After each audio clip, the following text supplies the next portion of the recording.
in too. Yeah, but he's not gonna actually be here for the show. Oh, darn it. He said he had to go somewhere. I thought that was quite a shame. I was really hoping he would. Good morning, everybody. Morning, all. I'm already hurting. I pulled something already this morning. Oh, I don't know what on. You done pulled something already. Yeah, I'm already hurting, and I hadn't done anything to deserve it. I got granddogs in the house. I don't know if I'm gonna have grandchildren later or what, but Good morning, Francisco. they can't always feed themselves, so they just show up here randomly. Is that what it is? Well, their parents do. Which dog? Which dog? Could you please make me eggs and sausage? Yeah, would you please go out there and tote that horse feed out in the barn for me?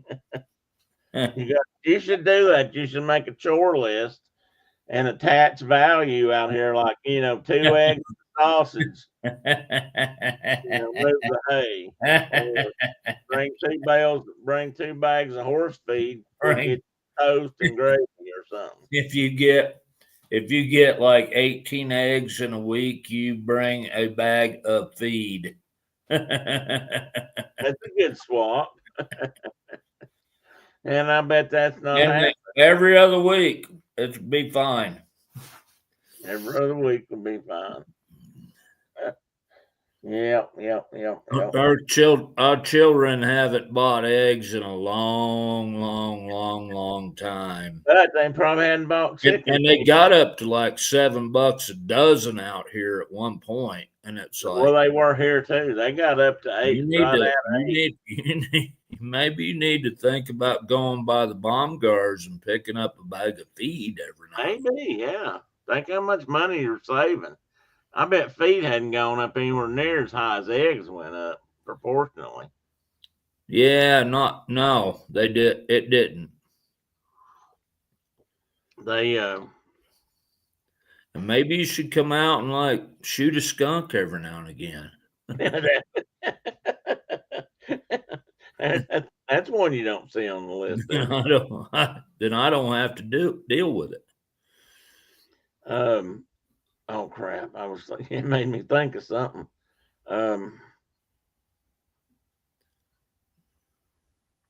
Didn't have nothing to do with hunting, I don't think.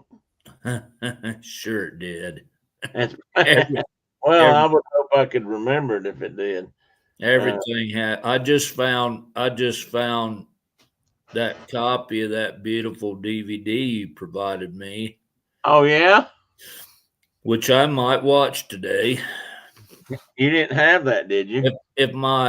No, I don't have it. If my son shows back up to the house without getting hurt today, we're gonna sit down and watch some bow hunting October whitetails. Has he ever seen it? No, he's never seen it. He never even knew. He didn't even know it existed. He's missing a classic. I'm like, dude, that's a classic. Let's see here. Let me read. Let me look. I told you that seasons might be affecting deer movements. I bet archery season's at least. Yeah, archery's definitely. Well, Let me see if this is statewide or units 4, 5, and 6 antlers bag. Units 1, 2, and 3 antlers. I don't care about back antlers deer. Standard season.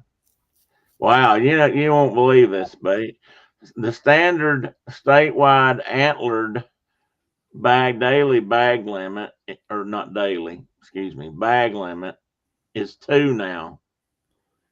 Really? I mean, that's probably been that way for a while, but when you and I were growing up and hunting back You'd here, be lucky to see a deer. well, that and if you've got one, you was happy to have one. Yeah. You're allowed 2 for the season or one, and only 1 per day. I would love to have been that optimistic back then. Well, we So were. anyway, let's I see. remember at some point, maybe after I got out of high school, it was like you could kill like 62 deer in Tennessee in a year if you had all the right permits and if everything. you hunted all the zones and you hunted all the permits and you went to West Tennessee and you could hunt, you could kill way too many deer. Well, listen. I mean, more deer than you could use. Listen to this.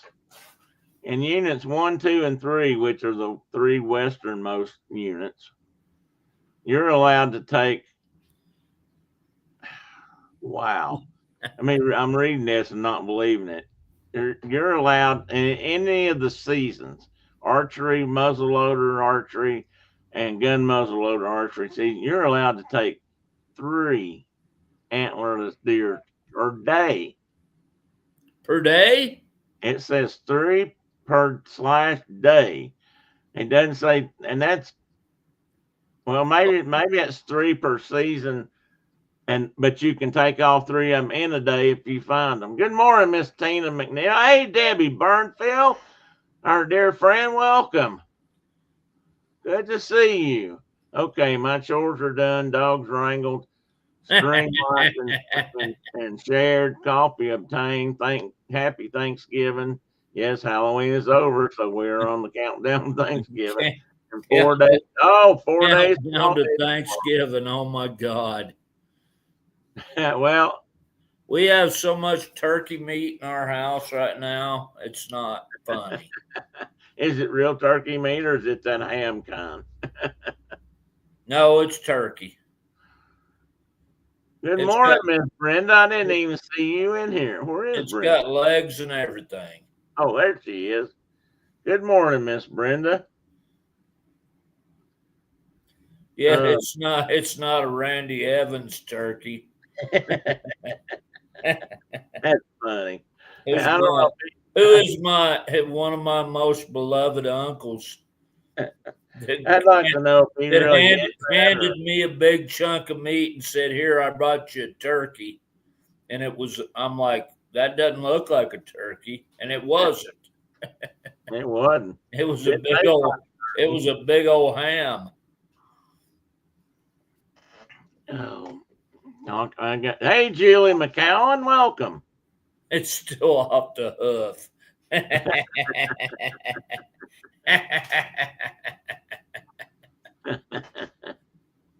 Yeah, now I got plumb off track here. I got to start recount. I got to reset my brain. I was going to say something. Oh, okay. Let me go back to the season. I might have to, because I'm looking at myself. I might have to go trim my beard one more time. You're okay. Mine looks bad most of the time. Plus, I didn't even really notice it that much.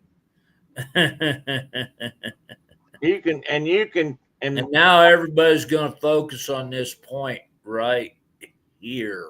Well, now because you mentioned it, now that you pointed it out, everybody be like, it's whiter than the rest. So it shows up more. Not wider, but whiter. Whiter. Yeah. Let me finish this. That's true.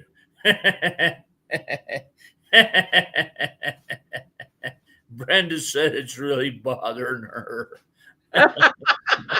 Brenda. he'll be which could go really bad if he starts missing and fixing and then fixing. Here, I'm trying to. That's what I did. There, that's better. I'd make it worse, and then I'd be trying to fix that. Well, I had to go to town. I don't know if you were on, Brenda. I had to go to town yesterday for trunk or treating and stuff like that with the grandbabies. So I trimmed her up a little bit. So I looked like it maybe a little more human, and it didn't work. Looking human's really overrated anyway. It is. It is. Most of the time. Why are you prickly? Well, that's because I was trying to think of a good name, and since I'm going to talk about a prickly dinosaur, I thought I'd throw that in there. That you were prickly bear. That I was prickly bear. It's not because he's sour in the mind, or well, maybe I am, but she'd probably say yes, I am. He's sorely. She would probably think that's true. I've been kind of surly of late. Good morning, Mr. John. Welcome in, buddy. Good morning, John. Let's see if I can open and pull up this picture of. Good morning, Miss Debbie. Frost. Let's see. I'm not even going to read that, Brenda. I thought maybe you were just bent. You don't need to read it. You don't need to read it either, dude. I can't believe you said well, that. You can read it, just don't say it out loud. I'm not even going to. I'm not going to even give her credit for that. I'm going to show something. Good morning, Mr. Dave. See, we had frost this morning. Look at my handrail.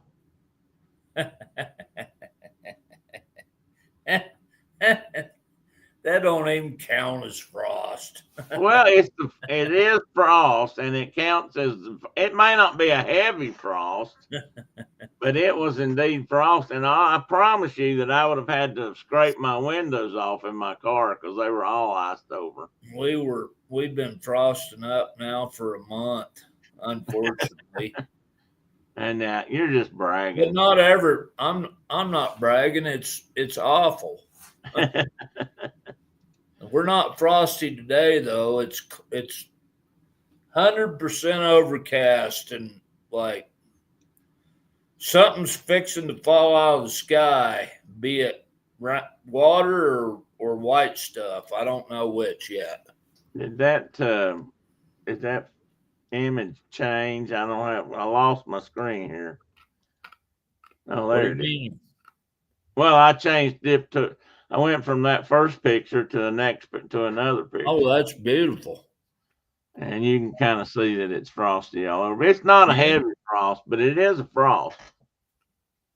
That's pretty, actually. But it was 30. Brenda's, I have to qualify this by saying I'm not sure how accurate this is. I'm still questioning it. But on our thermostat, on the wall, it has the outside. It says it's the outside temperature, but I have no idea where it picks that up from. And it has the house temperature and what I've got the thermostat set at, and it's one of them smart things. So it just kind of does its own thing. But this morning I looked up. Brenda said as I was walking out the door, it was 34. On that thermometer, and I think that's what it was when I woke up earlier. Good morning, Miss Carol. Welcome in. Good to see you. Go Pokes. Go Pokes, John.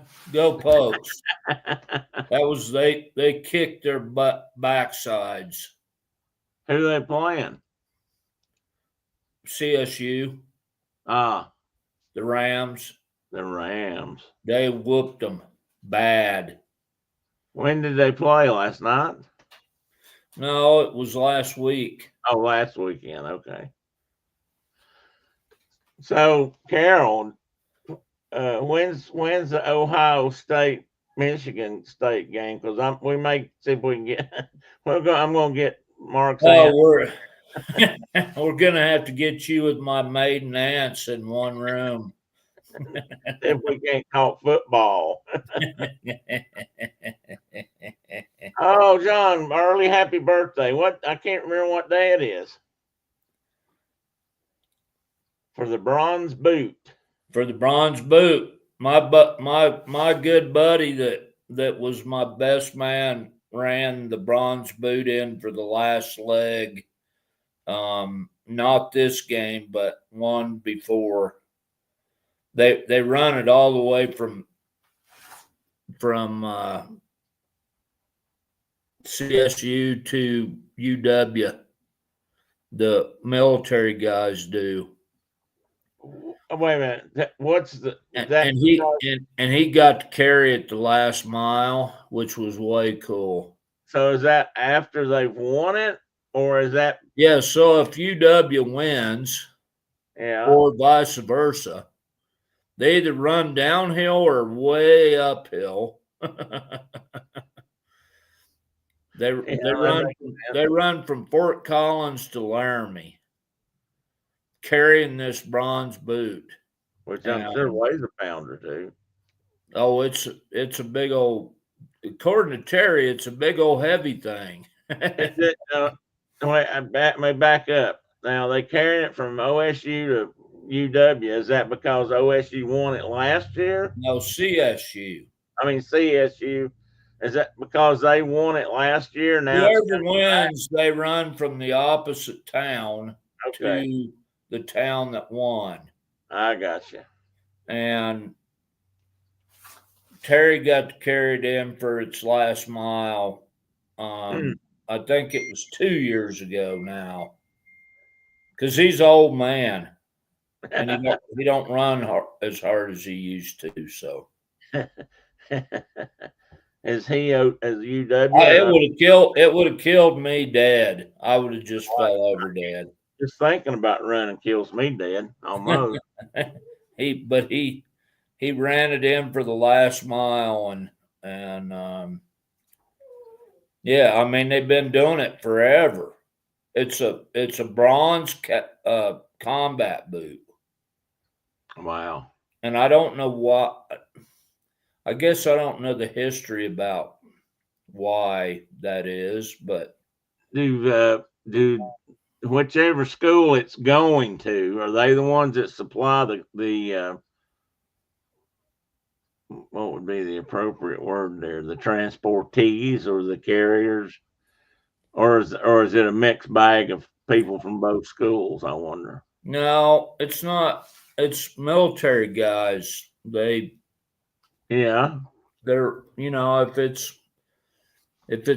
if Wyoming won, the Wyoming like Air National Guard and National Guard run the boot to Laramie, and vice versa. I'm looking it up. You're going to get data. The CSU versus UW Bronze Boot refers to the annual football rivalry game between Colorado State University and the University of Wyoming, where the winner takes home the Bronze Boot trophy. The trophy is a replica of a Vietnam War era boot. It's a jungle boot. And it was worn by a CSU ROTC instructor. In 2025, Wyoming won the game and reclaimed the bronze boot from Colorado State. This video shows highlights from that game, the border war game, they call it. The trophy is traveling by award winner football origin. The trophy was created in 1968 and was inspired by an actual boot worn in Vietnam by Captain Dan Romero, an assistant professor of military science at CSU.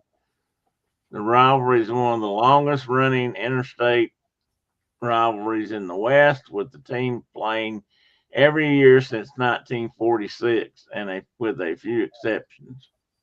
That's almost like saying that's like a baby game compared to some of the Eastern colleges. I'm not, like Tennessee and I don't know, Kentucky or Tennessee and Vanderbilt have been playing over 100 years. And that's not the longest. There's somebody Yeah, really. but not at 7,280 feet of elevation. They Well, don't. no, but you got to throw that in there. I'm just saying, elevation makes up for years. Oh well, Wyoming beat Colorado this year, 28-0. 28-0, dude. 28-0. My youngest son-in-law was doing cheetah flips across the living room. If you remember cheetah. Oh yeah, I think I do. I don't remember if he was on Tarzan or Doc Tari, but he could do some cool flips. Well, both. It was a chimpanzee named Cheetah Yeah, that did these beautiful flips, and it might have even been a she, because it didn't look like a big adult male. John said the Chimp. oldest first game rivalry was between Princeton and Rutgers. Oh, but not considered a rivalry. It's just the oldest game. Captain Dan, Brenda put in there. Captain Dan. And new legs. And John did say it had to do with Vietnam vet, and yes, it does. We now know that. That's a squirrel. That's a squirrel. That's a big old Wyoming, Colorado squirrel right there. Oh, that is, I don't know. Tennessee and Kentucky is a big deal, and they do swap something. I can't remember what it is. Back in the day, probably a plug of bloodhound. That would be good. that would be good. That would make sense. That would be good. Tennessee and Tennessee versus Vanderbilt is kind of an odd thing, but there was a time, and now this year and last year, Vanderbilt's had a pretty good ball team because they got a really good quarterback right now. But most of the time, they're pretty. As a friend of mine used to say, it's really hard to get doctors and lawyers to play that kind of good football,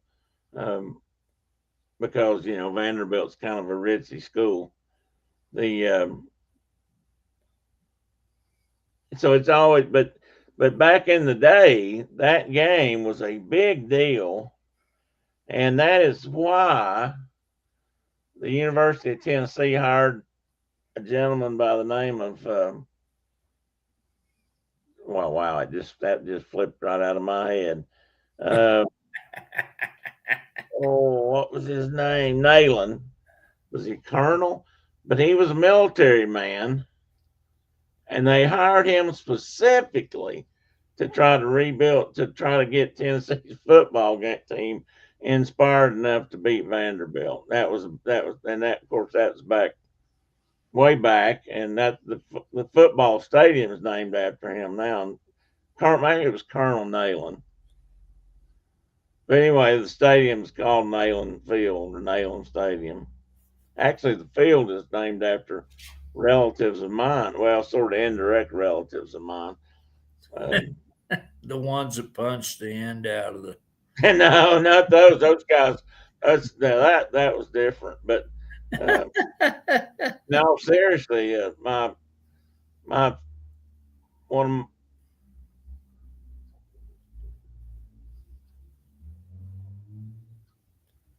A strange sound outside. Sorry. One of my cousin. I hear.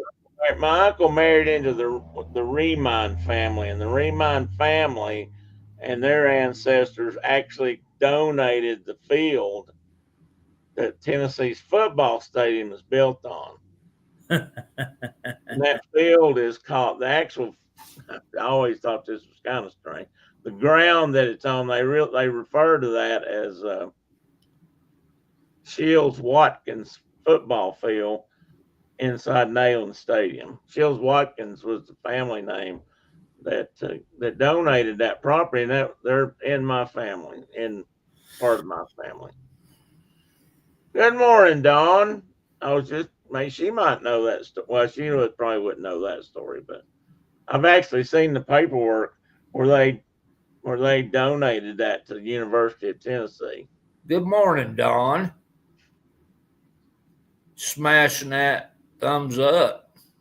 Yeah, thank you for doing that. And we haven't even talked about. Not that yet. But I better get there.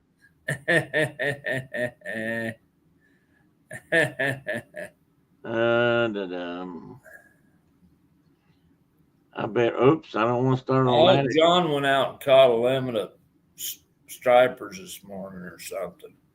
He did go fishing this morning. Or maybe a bluefish or two. Yesterday he told me, I heard him. Oh, I didn't hear him. He was in a chat room with some other folks, and he said he was going to go fishing and he'd be back in time to come to the show. Cool. You know, and I got to remember what I'm doing here. Fossils. Which is difficult. More fossils. We're going to talk about some which is way cool. Anytime. We're going to talk about some of the newer discoveries. Oh, look at that! Look at that creature. That's the prickly creature I was talking about. That is way cool. That guy, you wouldn't want to step on that guy. And oh no! And he was a defensive creature. Yeah, he was. And I'm going to try to talk about him, and I won't be able to say any of the words. I bet you. Well, I'll cover you, buddy. I practiced. Some of them are about this long. Well, if they were found in China, I'm not going to be able to help much. No, well, you know what? They've found like a gazillion creatures in China in the last, I don't know, 2 decades. Yeah, I know. And I can't say hardly any of them. And I grew up.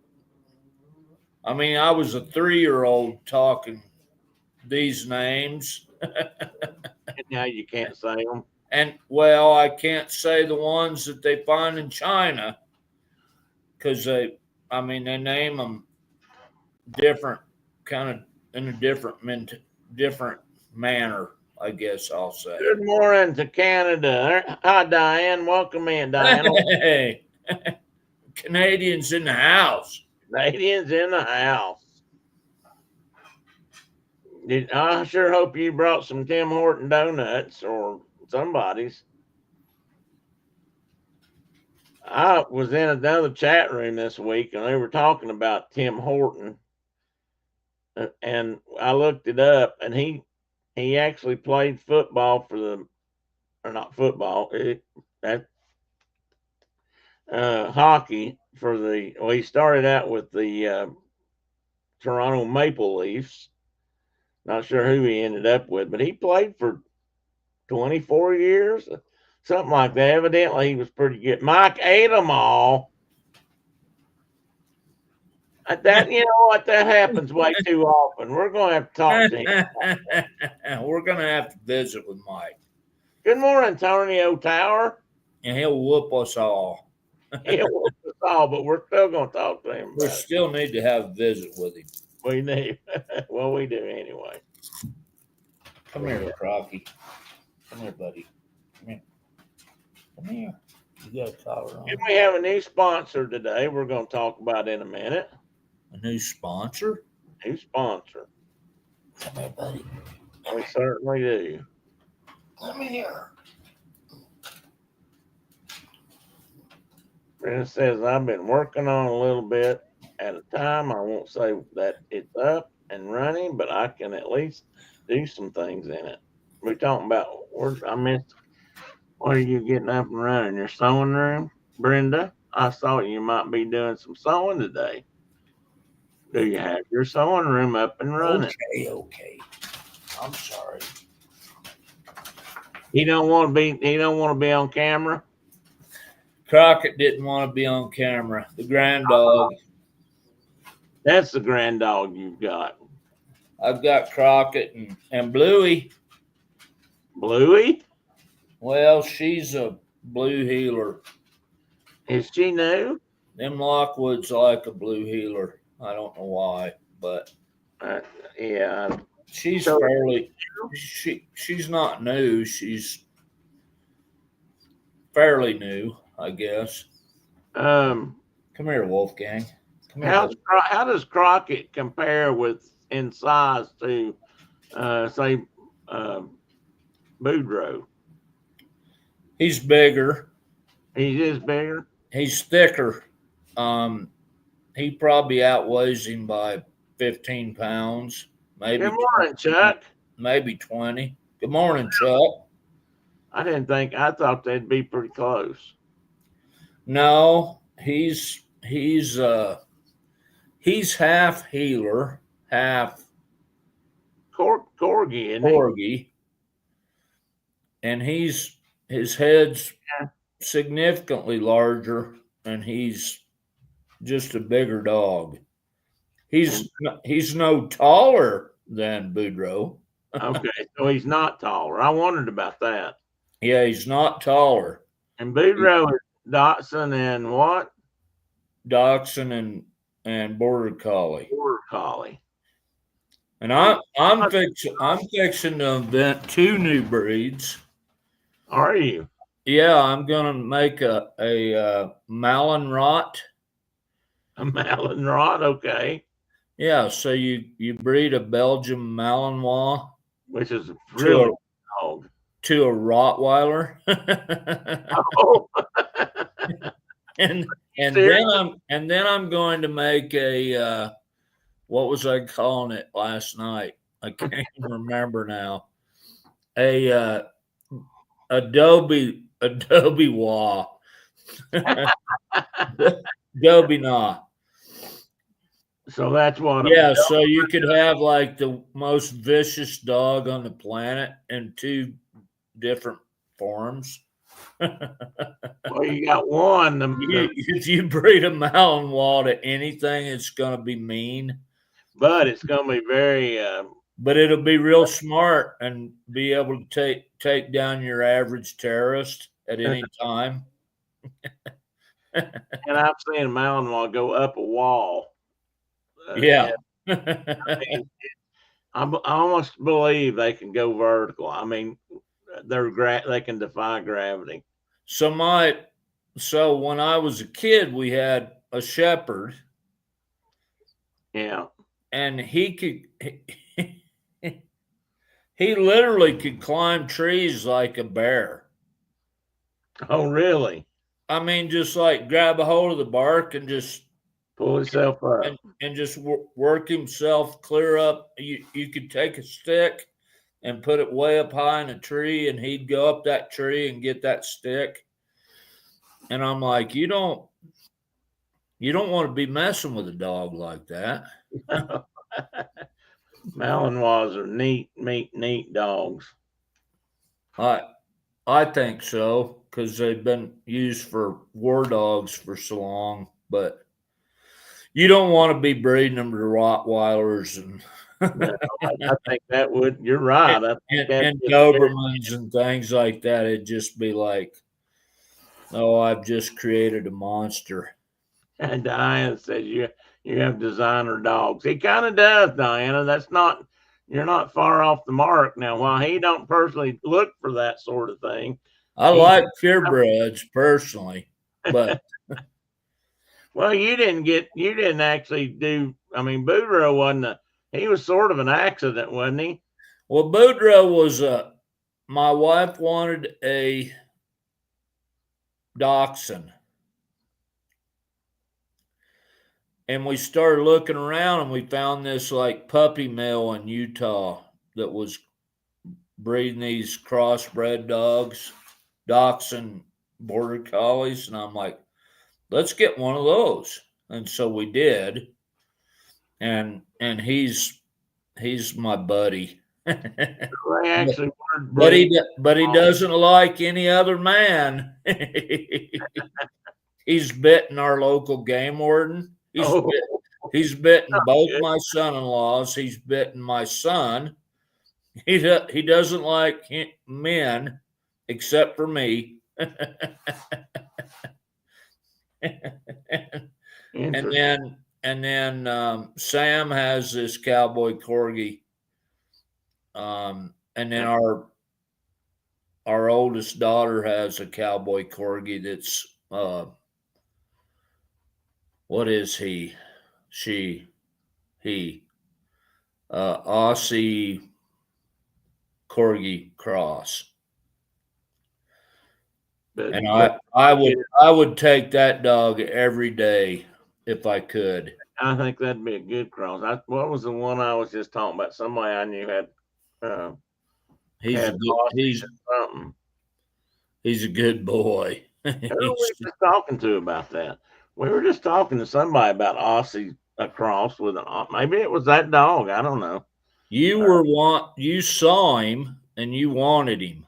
Yeah, well, I do.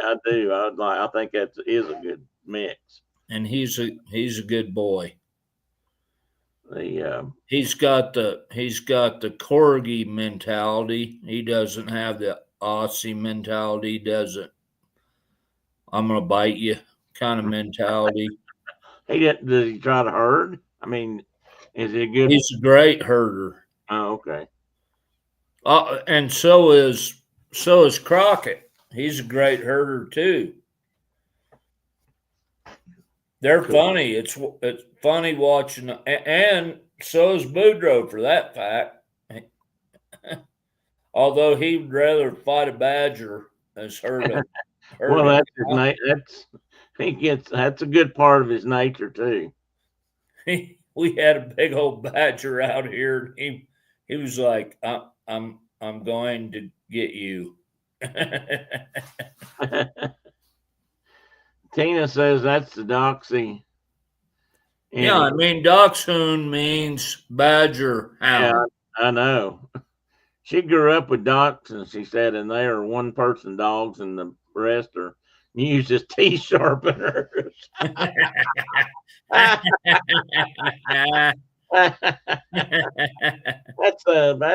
every dachshund I've been around. That's probably pretty. I didn't grow up with them around the house, but I've known a lot of people that had them. So our local game warden came in the house and popped into the living room, and Shauna was sitting in her chair crocheting, and Boudreaux Campbell was sitting right there beside her, and the game warden like popped in like, "Hey, how you doing?" and Boudreaux like went nuts. "You're fixing to be hurt." And he reached up and grabbed him by his britches leg right behind his calf. Ooh. Didn't touch the skin.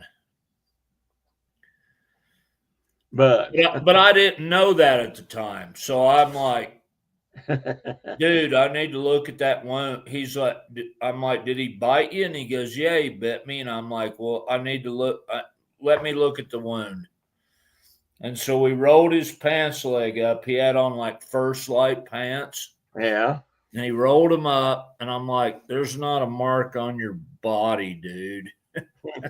There's no red mark. There's nothing. And I said, but I'm going to spray you off with, and this game warden's a big guy. I'm like, I'm gonna give you a little shot of like hydrogen peroxide. And he got, like a little girl, he was like, is this gonna sting?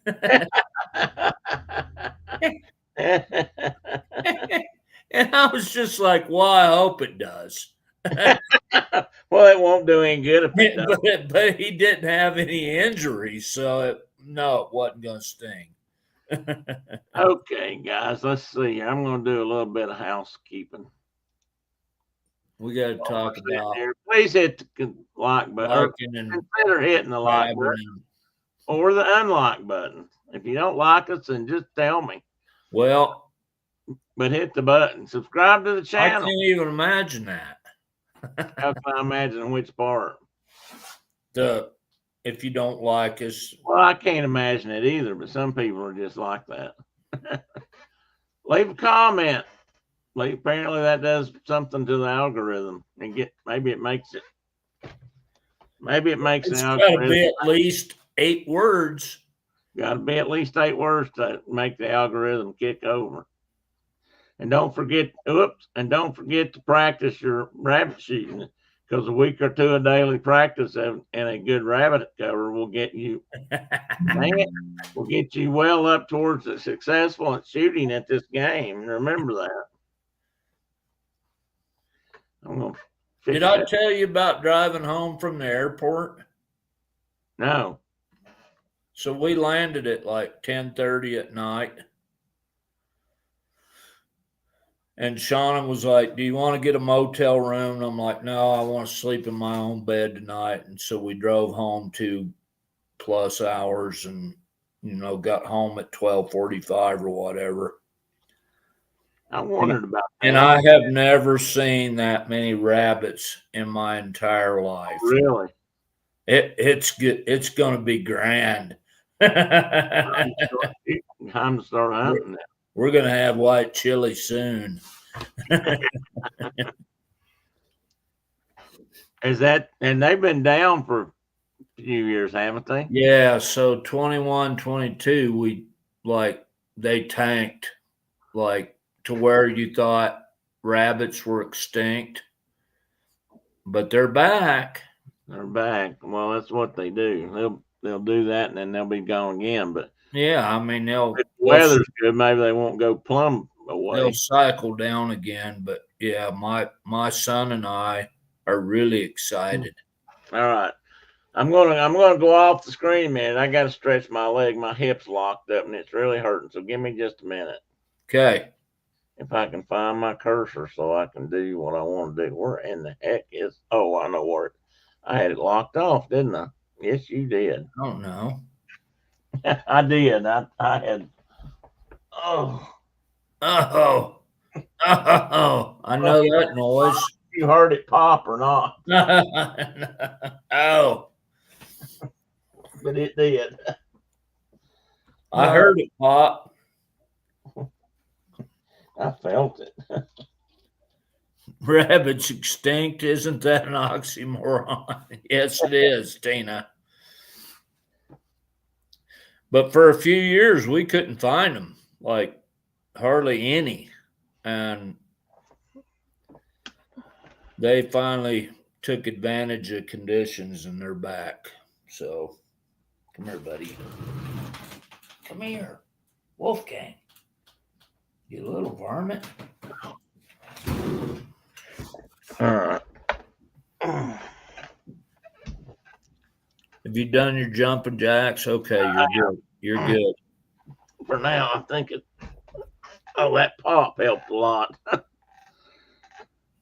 Yeah, but rabbits are very cyclic, Tina. Though they do kind of do like this, and populations will peak and then drop and then bottom out and peak. But you guys had winters probably hurt them a lot, didn't they? And the predators do the same thing. Well, predators follow them, yeah. That's a neat thing about nature. If you follow it, it's got some interesting ups and downs. But that's how it's always been. It's how it's always been. So we have a new sponsor this week. I wanted to bring this up, and I'm going to try. Carol, I don't know if I can. I can't see that much, but. Well, I didn't. I had to. Maybe I need to make my screen bigger. So, Mark's daughter, Caitlin Zorns, has a side biz called Stone Turtle Photography. And I'm going to highly recommend you guys take a peek because she's got some really good stuff. I knew she had some good photography. I mean, I just knew because I know her. She has a really good eye. She shoots most of this with a phone or her tablet. And she's just got some really. I looked through her print, her photos the other day, and it blew me away at some of the stuff she's got. Yes, that's what I'm working on. I thought I had that figured out, but it won't let me copy it, so I got to pull it back up over here and get that link again. Well, look at Gigi. My goodness. I love her black and white work. Yeah, she's got some really nice black and white. Also, I like black and white and the photography. And look at that leopard frog just glaring at you. well, where's they go? Where's my link? All right, guys, bear with me a minute. I know I can do this. I can do this. I can do this. Hey, thanks for the plug for my daughter, by the way. Oh, you're quite welcome. I was serious. I mean, I really do think that. I mean, it's your daughter, and I would. I've looked at a lot of photographs in my life, and she's pretty handy. She is handy, and I'm working on this, guys. I really am. Where am I at? There I don't know what you're doing. All right, here's her link. It's on there. Yeah, but I don't know if you can. I don't think. I don't know. Click on it and see what happens. I mean, I don't know I don't know if it works that way because I've been told. Yeah, but you can copy that and put it in your.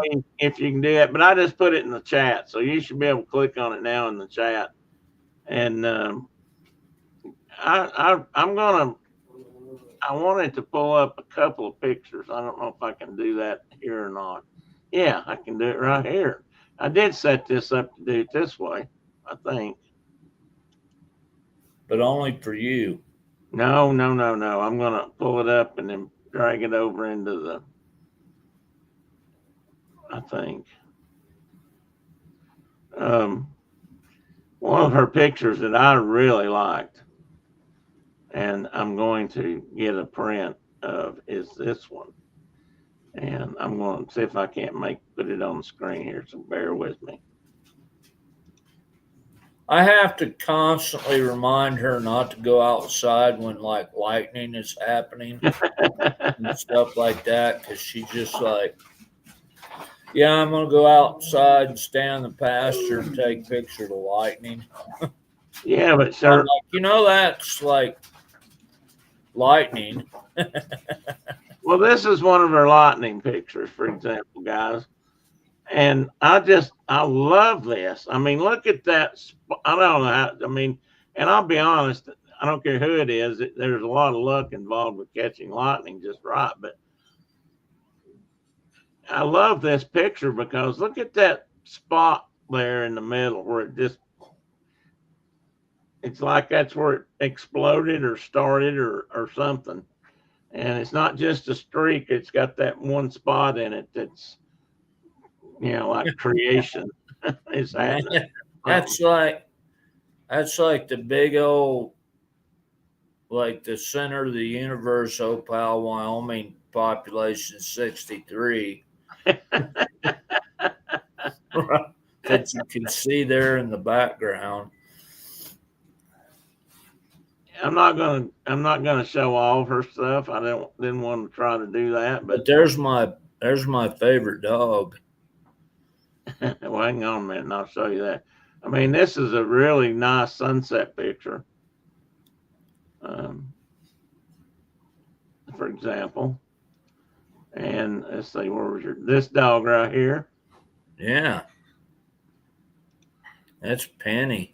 And there's a couple of rainbows in here that you may or may not be able to see on the screen right now. But yeah, that's Mark's Penny. She's all grown up. Let's see. I want to show one more. Let me remember which one it was. Did it have to do with the owls? It could have been, but I thought it was in here. I thought she's got another lightning photo that I really like too, or at least I saw one. Maybe she sent it to me, but yeah, let's look at wildlife for a moment. Oh, I know what. Like this one, for example. I like this one a lot. That Rufus hummingbird on the feeder. I really like that one because we don't see Rufuses back here, and that's the wings are pretty much stopped, which is not easy to do again. And the bird, by and large, is in focus, which is never easy. I mean, hummingbirds just don't sit still. So they're pretty tough to get really good. And I just think that's, and again, she shot that with her phone or a tablet. And I thought, wow, that's, but but check this one out. I don't know why that popped up. Our greatest nemesis. A little devil. Carol beat me on the. Oh well, it's okay. I still got it done, Tina. A little victory for me, just being able to find it and put it in there. Yeah, so I get a drink. I'll tell you the rest of the story.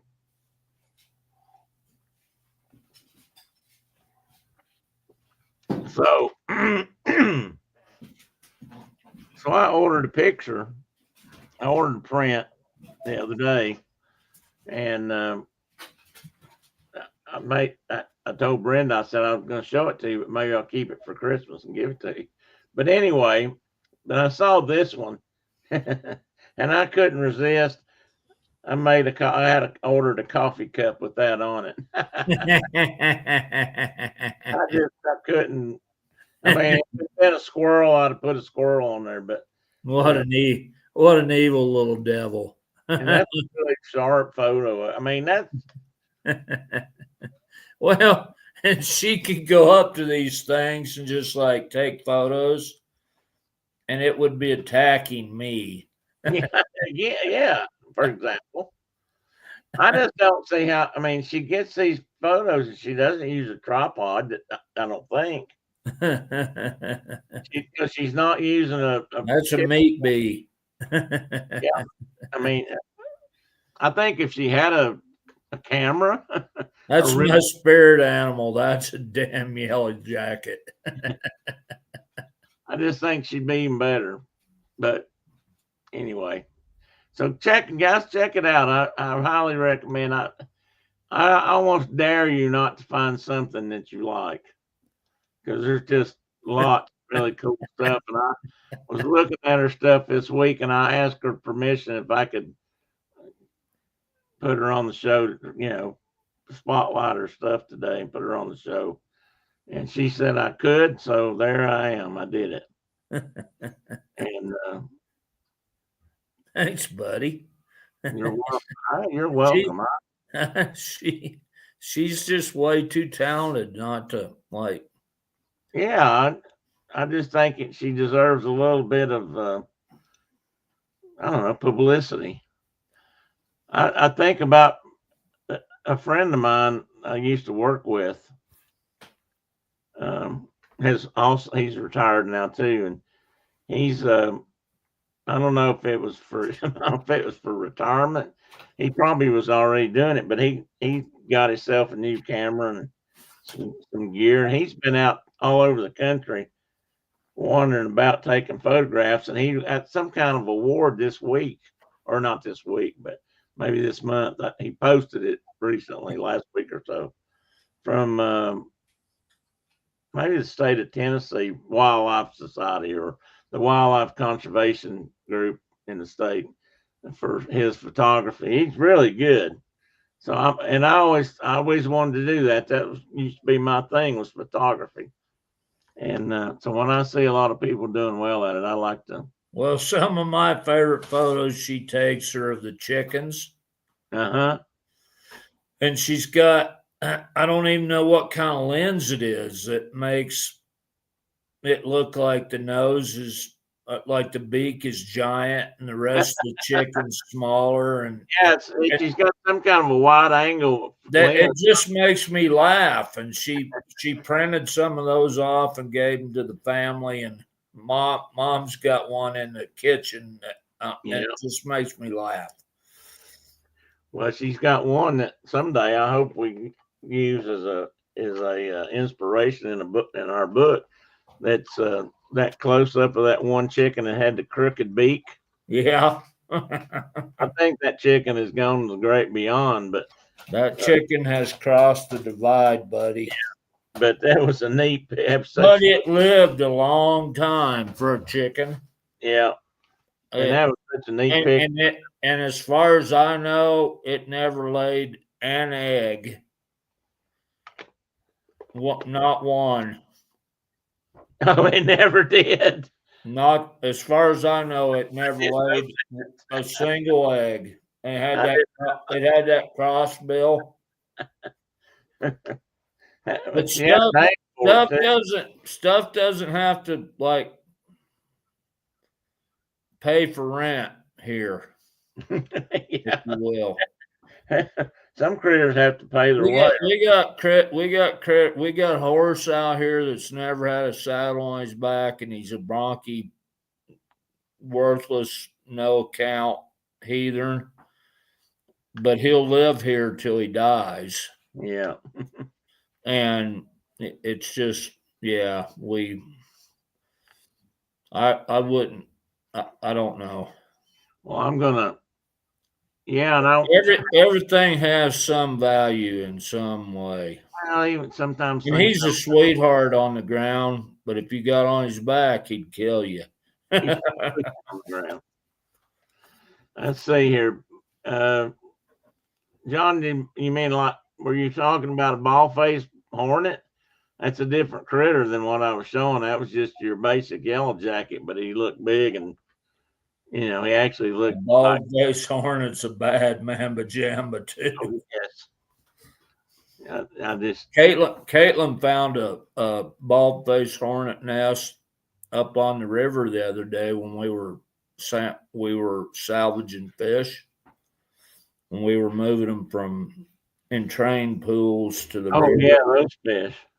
And she found a great big old bald-faced hornet nest, like hanging in a willow. How close to the ground? 4 or 5 feet. I don't know if that's bad or not. They closer to the ground back here. The saying here is the closer to the ground they are, the worse the winter is. Like if you see too many dead skunks on the road, that's what they say here. Like if you see a lot of dead juvenile skunks in the fall on the road, it's going to be a really, really bad winter. Or if the beaver lodges are bigger, it's going to be a really bad winter. Critters know a lot about weather. Okay, so today's, let's see if I think the next picture is a creature. A creature. So you guys, I may or may not know, I've talked about it a little bit. I've struggled lately just trying to find good new topics that are interesting to you guys, and that actually have some educational benefit, or it's just some trivial knowledge that people need to know. But so I was looking around a little bit the other day, and I read something about this new, relatively new dinosaur that has been named or not. I think it was discovered a couple of years ago, but it hadn't been really identified until this year. And it's just really bizarre. They've never found one quite like this. And if you read the thing, Spicomellus is part of his name, and he's a new species of armored dinosaur with bizarre fused armor and a spiky collar, and he was discovered in Morocco, which I I just didn't know they were finding stuff there. It's funny. For years, dinosaurs tended to come from just certain parts of the globe, like Wyoming or Montana, and you read about that and you hear about that, and then suddenly I learned, oh, they're finding them in Morocco, which makes perfect sense. They're probably everywhere, but some places. Well, and it's been a hotbed for paleontology for a long time. They and But it wasn't publicized that it was. Huh? It was never publicized. Oh, That okay. was like a place that you would go. I mean, the people in the know knew that you could go to Morocco or that part of Africa and find cool stuff. But it was never really like, oh, come to the Allosaurus beds in Wyoming or Como Bluffs or whatever. It just was never publicized. Well, this guy, and they think he's been around. That's a cool looking. Around 165 million years ago. You imagine finding that thing? I think that'd be so cool. He's an ankylosaur. Yeah. That's cool. I heard another guy. How'd you pronounce it? Ankylosaur. Ankylosaur. I heard a Brit say it was ankylosaur. But yeah. Well, we used to call the original species that they found Ankylosaurus. Oh, okay. And then they started saying Ankylosaurus. And I'm not sure what's correct, but yeah, it's a dead language. I like Ankylosaur personally, but it's a dead language, and I have a great quote here in a minute if I can pull it up by somebody about that very top thing. So is it Spicomellus? Is it Spicomellus? Or is it Spicomellus?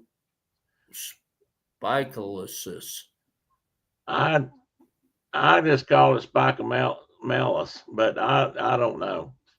That's how that one's. That may be one of the coolest creatures that's ever walked on the planet, right there. And he wasn't huge. Well, the one they found, it was only 4 meters long. They think it, but it weighed about a ton. He was very dense. Let's see. I've got some fun facts over here. I found so much information on some of these that it made me confused. So bear with me. And in 2021, they found a rib of this creature, but since then they have found more of the skeleton, more of the that has revealed a lot more about it. Let's see, this was near the Moroccan town of Bolamane or Bolami. I'm not sure. Again, that's a language I can't speak. One scientist said the armor of it is jaw-droppingly weird, unlike that of any other dinosaur or any other animal, alive or dead, that we've ever discovered. They don't have a complete skeleton of it yet, but they're finding more parts, and so now they've named it, and but it's one of the new ones, and so the thing is, we ain't found them all. Mark and I've said this before too. I'm pretty sure. Believe it or not, we're still discovering new things that are alive, and we're still finding lots of things that are long dead that we didn't know even were here. And I just had almost put this in here, but I didn't. I read it just this past week that they've officially identified and named a new previously unknown to us spider in California. Well, and you got to think about fossils. Becoming a fossil is a pretty rare event. Yeah. And what lived out there that never became a fossil or that we haven't discovered yet? Yeah, we haven't found yet. It's just, it fascinates me. It's just the earth was populated with creatures that we may never even know ever existed. Yeah, because they're either gone or they didn't become fossils. Yeah, the odds of becoming a fossil is pretty darn rare. It's pretty rare. And just briefly, and Mark, you're welcome to throw in here. I'm having trouble talking. But to become a fossil, and that sounds like it's something people strive or some critters strive to be, but to become a fossil or for an animal to become fossilized, they've got to end up under mud or in a tar pit or in some fashion die in a place where their body becomes covered, compressed, in order for it to stay together and become over centuries a fossil, millions of centuries, and then become fossilized. Because otherwise, if a critter just dies out in the desert or in the jungle, it's probably going to get eaten up and disintegrate, decompose, and leave nothing. So lots of that happens. Return to the soil. Return to the soil. And so for that same critter or a similar one to end up as a fossil that we can look at is just amazing. And is in total opposition to 4,000-year-old Earth. Mm-hmm. But don't get me started. Let's see. This guy, I got a few more fun facts here, but there's a picture of this. I didn't find this image. Dorsal view. How'd you like that, buddy? I love that. There's got science in there. I mean, if you were a theropod, if you were a meat-eating dinosaur with big spiky teeth, mm-hmm. and you walked up on that creature, you'd say, okay, I'm going to look for something else. Hey, you know what it made me think of, though? Is it makes me wonder if there was a theropod of some species that knew how to flip them over and eat them on the belly side. On that, I mean, if you were a pecan, if you were a fisher, you'd flip a porcupine over on his back and eat him from the underside. Or there's no spikes, and or you're a mountain lion and you flip them over and eat them from the underside. There may have been something that specialized in hunting these guys, but it would have been tricksy. Yes, it would. In the words of Gollum, that it would have been a little tricksy. I mean, even if you flip this critter over on its back to eat it from the belly side or to dispatch it wouldn't have been like giving itself up easily. No, that tail is still going to be flopping and swinging. And then big old spikes up on its head. I mean, I'm sure they used those to their advantage. Oh, I'm sure they did. Now, I also read that they think that not only were these spikes or horns or whatever you want to call them for defense, but they also think they probably used them as display for attracting a mate Um, I read somewhere that they thought some of them might be able to change color. Like they think some animal, like some lizards today, like a chameleon.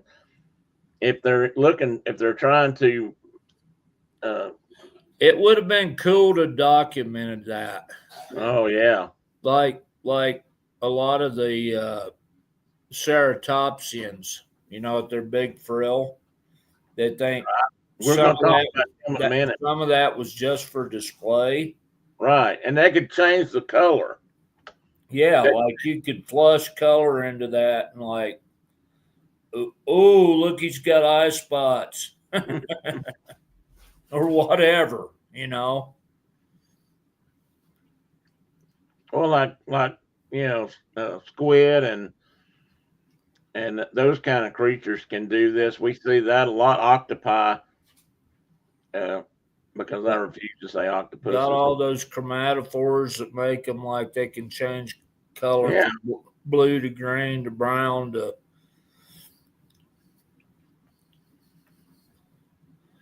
Alls I know is that's one cool creature right there. I'm trying to Have they found the entire skeleton of one of these or just parts? think but they not the whole thing yet, but they found more and more of them. And I read something else that I have mixed feelings about because they're using more AI now that they can put all the parts they have into programs in a computer now, and then that computers are able to generate some of this to fill in the missing pieces to figure out what they look like.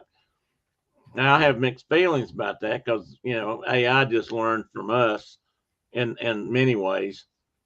It learns from what people have already said, so I don't know how much more it's doing as far as these dinosaurs go, um, but some of this stuff they're able to figure out now that they didn't used to be able to.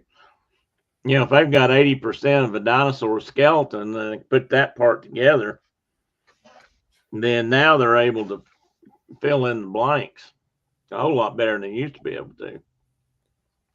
I had something else here about this thing. Did I say it was not? I said how old it was. They also found another one. God, I won't be able to pronounce this one. Alvedum bandiovici, and that's not correct. But the they found a picture of that feasting on a crocodile from Argentina, in Argentina. Let's see, in the realm, I'm trying to read my notes and they don't make sense. In the realm of human evolution, researchers found evidence of the oldest. These are just how things are changing and we're finding new stuff. And the older one, stone tools, alongside a new species of Australopithecus in Ethiopia. Mark, you may have read or know about that one. I don't know any. I didn't get a lot of details on that one.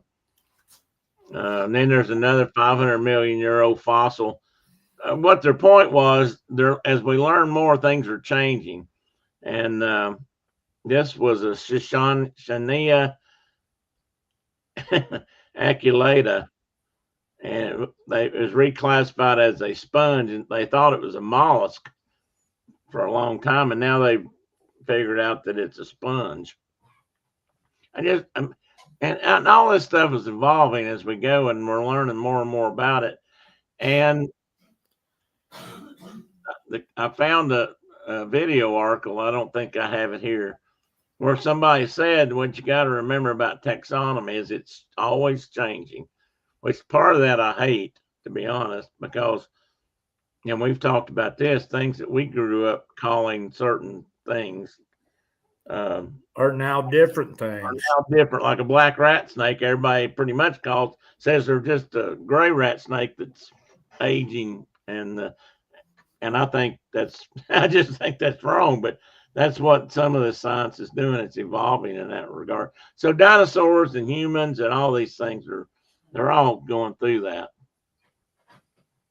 Let's see. There's a side view. I also read that one of the really unique things about this skeleton or this spiky dinosaur that's different from other ones is that row of blades along its side that come off its ribs. That makes it look like a bush hog or something coming at you. I mean, on both sides, those.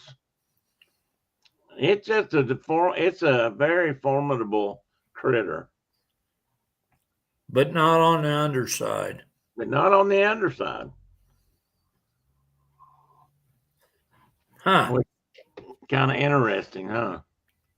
Well, I mean, it's typical for spiky creatures, mammals, etc., that they've got soft little underbellies. That if you can figure out how to deal with them, you can take advantage of them. You know, this thing, we talked about flipping it over, but this critter was not that tall, and it weighed a ton. So it wouldn't be easy to flip over, I don't think. No. I don't know if you've ever messed with a cat, but I've had cats that I swear to God could defy gravity. You want to pick one up and suddenly they'll just lay down, or they'll just lower themselves closer to the floor, and they're like they're glued, they're magnets. They're like suddenly they're glued to the floor. It's the strangest thing. Okay, now you mentioned the frilled dinosaurs. Here's another one of those guys. Oh, look at that. This guy. And I have a link for this. Hang on a minute, because I think say that one. Lokiceratops. Lokiceratops, I think. Rangiforms, yeah. Loki being like Loki from and right, that's exactly right. I've got that here. Hang on a minute. Hold that thought. I'm holding it. Exactly right. What you're saying is you're on the right track there, buddy. That's how they got the name. Here's a link for this. For more information on this one in a video that I think I'm going to be able to play here in a minute. I got it. It's the coolest little video. I couldn't resist putting it on here. Even if I get in trouble for this, but I don't think I will. Most of this stuff was open to the public to use it. And it even said that. Lokiceratops. Where's it at? Okay. Lokiceratops, meaning Loki horned face, and it's an extinct genus of Centrosaurine ceratopsian dinosaurs, or ceratopsian, of the late Cretaceous era. They found this one, Mark, in the Judith River Formation of Montana. Really? Yeah. And the genus contains a single species, this guy, but there's a whole bunch of these guys that are different out there, different frills, different horns. They were all running around out there together. Yeah. And so I was trying to find where to explain the name. No, most skull. The way they name some of these things is easy. It said the genus contains for four other ceratopians or ceratopsians are known from the same strategic or stratigraphic interval as Lokiceratops, more than in any other location, suggesting that the clade, I believe is correct pronunciation, was very diverse during the late Cretaceous of northern Laramidia, which is part of the old continents the way they were. 2024, an international team of researchers led by Mark A. Lowen and Joseph Sertek published a description in I don't think that name looks right. Peerj, P-E-R-J. I'm thinking that had something to do with being peer reviewed. Lokiceratops rangiformis is a new genus and species of those critters I said a minute ago. Based on those fossil remains, the generic name Lokiceratops combines a reference to Loki, the Norse god, with the Greek word ceratops derived from charis meaning horn and something else, ops meaning face. The name was chosen in reference to the similarity between the dinosaur's frill horns and the curved blades, sometimes associated with Loki. You know, Loki always the cartoon character, the comic book character, the movie character usually has some kind of headdress that has horns on it. It also honors the partnership between researchers in the United States, where they were found in Denmark, a Nordic country where the specimen is currently housed. I'm not sure why that is, but it is. The specific name Rangiformis references the mammal genus Rangifer, commonly known as the caribou or reindeer. So see, they've tied that together, whose antlers are said to be bilaterally asymmetrical, as in the frill ornamentation of Lokiceratops. So that's how they came up with the name for that guy. So now let's see if this works. I'm gonna move to. I just think that was the neatest looking. I believe this one, Mark. I may be wrong, but I believe I read that this is the largest one they found so far. The largest ceratops, or whatever that family group is, or it had the largest frill anyway. They think maybe this guy carried the largest frill around. Now, let's see if this works. Hold on to your pants, buddy. This is fun.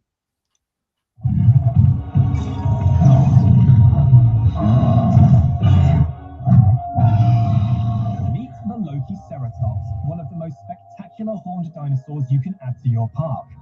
With its huge, colorful frill and curved horns, this recently discovered ceratopsian is guaranteed to be a guest favorite. Watch them show off. These social dinosaurs display fascinating territorial behaviors that guests love to observe. They thrive in small groups and can share space with other peaceful herbivores. Just provide plenty of room and vegetation. Powerful, distinct, unmissable. The Lokiceratops is a captivating headline attraction for any new park. I hope you guys got to see all that. That was cool. And that's all from you can see they're kind of making fun of the idea of Jurassic Park and being able to open up your own Jurassic Park and different creatures you might want to put in it. So this chart at the top on this poster on the left, shows the range of different ceratops, or ceratopians, or ceratopsians, however how you want to say it, have been found. And as you can see, there's quite a few of them. And the examples on the left, the right side, just they give you some examples of the four. These are the four that were all running around up in that part of the world together at that time. And they're all different, and yet they're all related. But I mean, it's just cool. I mean, look at those, and to think that they just found a new one, I think is fascinating. I cannot figure out what is going on. I can't talk anymore.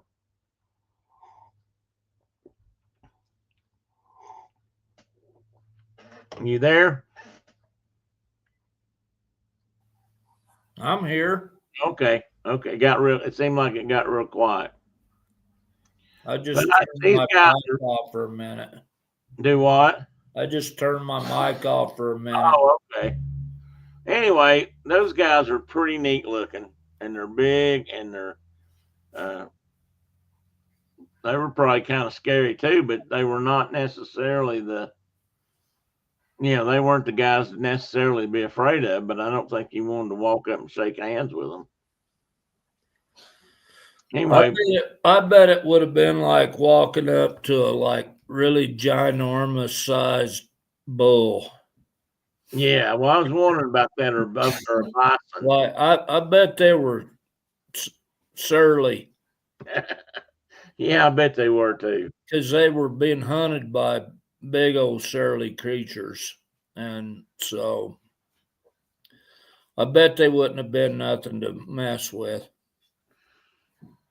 Let's see. I can't see the chat at the moment. You know, I figured out a way to do that, and now I've already forgot how I figured out what I figured out. There, maybe I can see it like this. So now I got the next thing I'm going to show you is one of the coolest things. We have cattle now. We have cattle. Oh, you mean like him? No, we have cattle.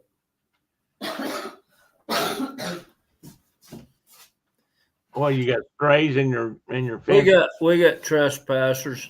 Ah, I got you.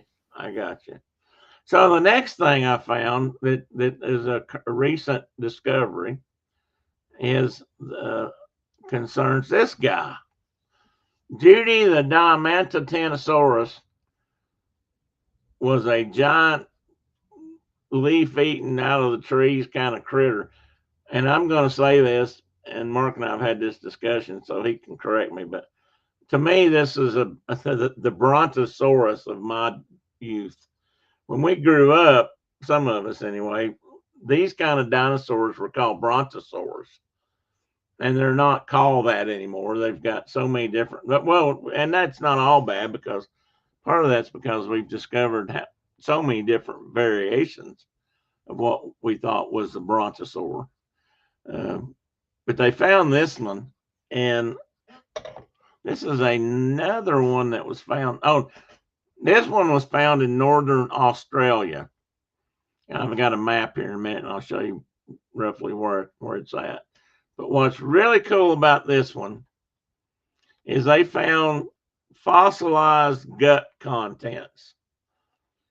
In other words, they found its stomach still more or less intact, and what was in its stomach when it died is still there. So they're able to actually look at what's in there and know that this is what species, this is kind of, we know they were vegetarians, but this is what they were eating. And that sounds simple, but that doesn't happen. That's so rare for them to find that, because usually they find maybe bits and pieces.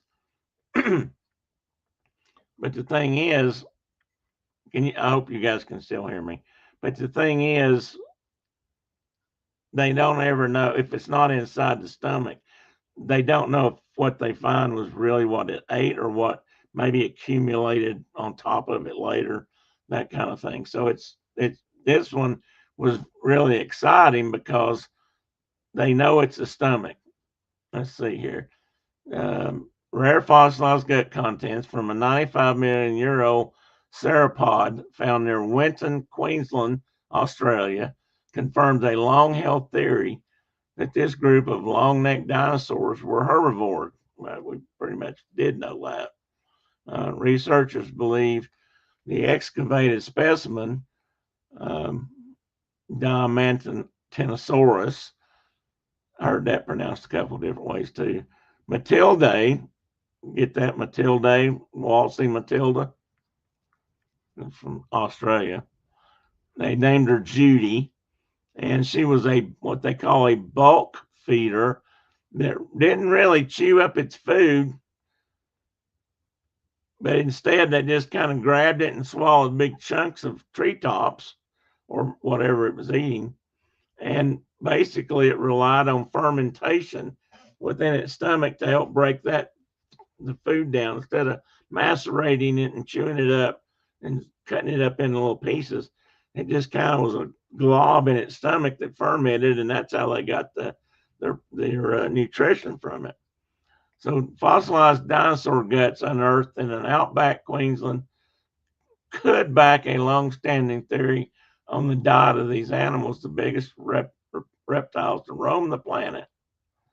Fossilized dinosaur guts unearthed. I read that part. The biggest, they were the biggest. 150 million years ago. I didn't get all that. I've got some other. I know I've got other information here. They're talking about the fact these guys are like brachiosaur, which I think is maybe is what a brontosaur is now. It's for nearly 150 years. It's been thought that sauropods, these kind of critters, they thought they were herbivores, but now they know for sure by what's in this one's stomach. I've got this duplicated, so I apologize for walking over it more than once.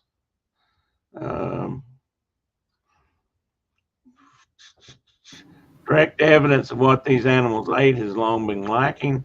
Now, in today's issue of the journal, Current Biology, the journal, Current Biology, researchers report that their first ever discovery of fossilized intestinal contents, referred to as the colite from a sauropod. And that this is actually really exciting for scientists. It's how we learn, it's how we figure out lots of things about history, especially when you're talking about dinosaurs. And so they uncovered this thing. I'll explain in a minute how this happened. And that's what did I say her name was? Judy. This is her skeleton, the fossil on the ground. And the area that's circled there is the gut contents that we're talking about. And the reason that these gut contents are there is because they, just by pure luck and fate, the stomach got covered up by the skin. And of course, the skin is thick and tougher leather, and it actually protected the stomach contents, kept them together, so they know for a fact that this is what the critter ate. This is not just some bunch of stuff that collected here. This is what it was eating. I apologize, guys. I don't know why I can't talk.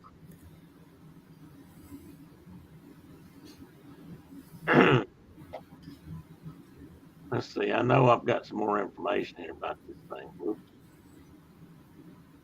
Click.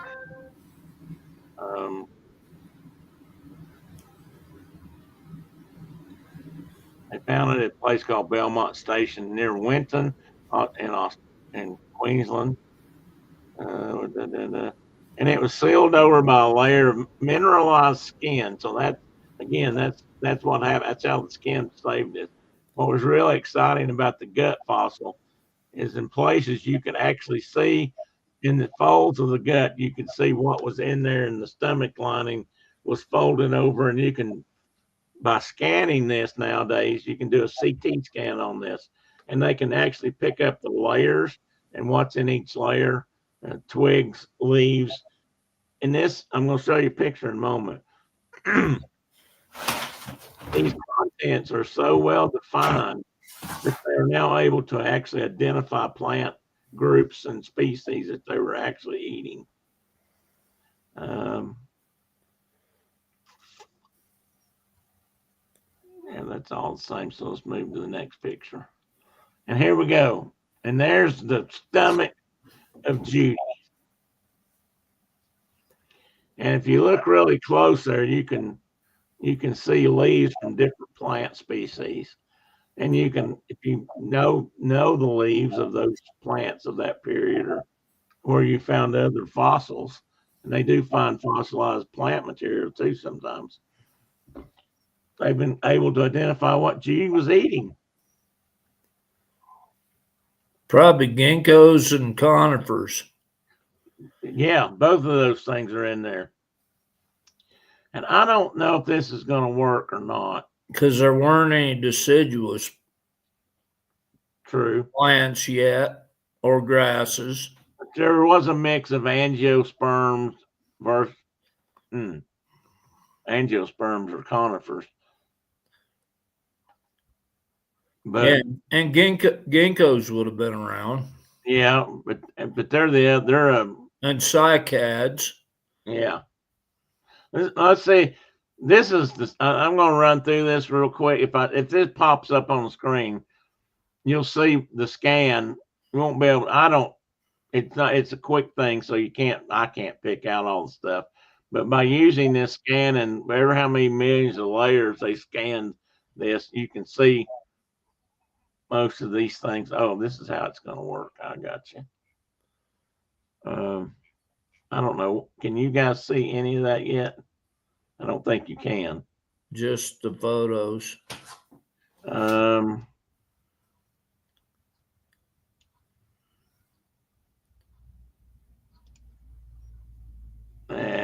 It's not going to show it. Hang on a minute. Let me see if I can add it. I'm going to stop one.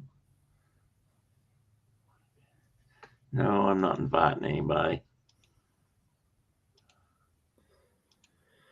Yeah, here it is. I'll have to go in and back out. But this is what they saw. This is, and if you look close, you can kind of figure the layers. I mean, it sort of looks like a topographic map to me. At some level, you can see the circles and the rings of the folds. But this is the stuff that was in the stomach. When they did a scan of it, and this is a high-speed scan, obviously, you can see, and you can see all the different shapes and sizes of stuff. This is all stuff that was in the stomach of that sauropod. And I think it's just really cool. And so we'll go back now to the other one.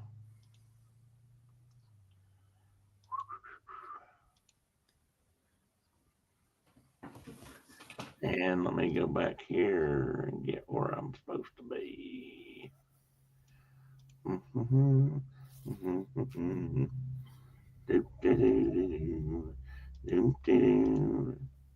Okay. Now, should be able to see it again here in just a second.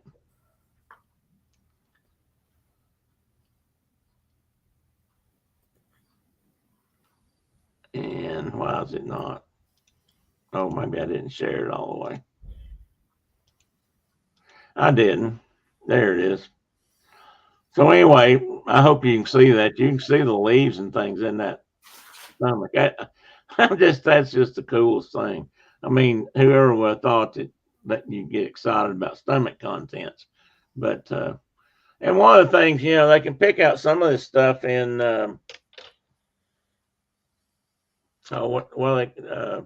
coprolites, dinosaur dung.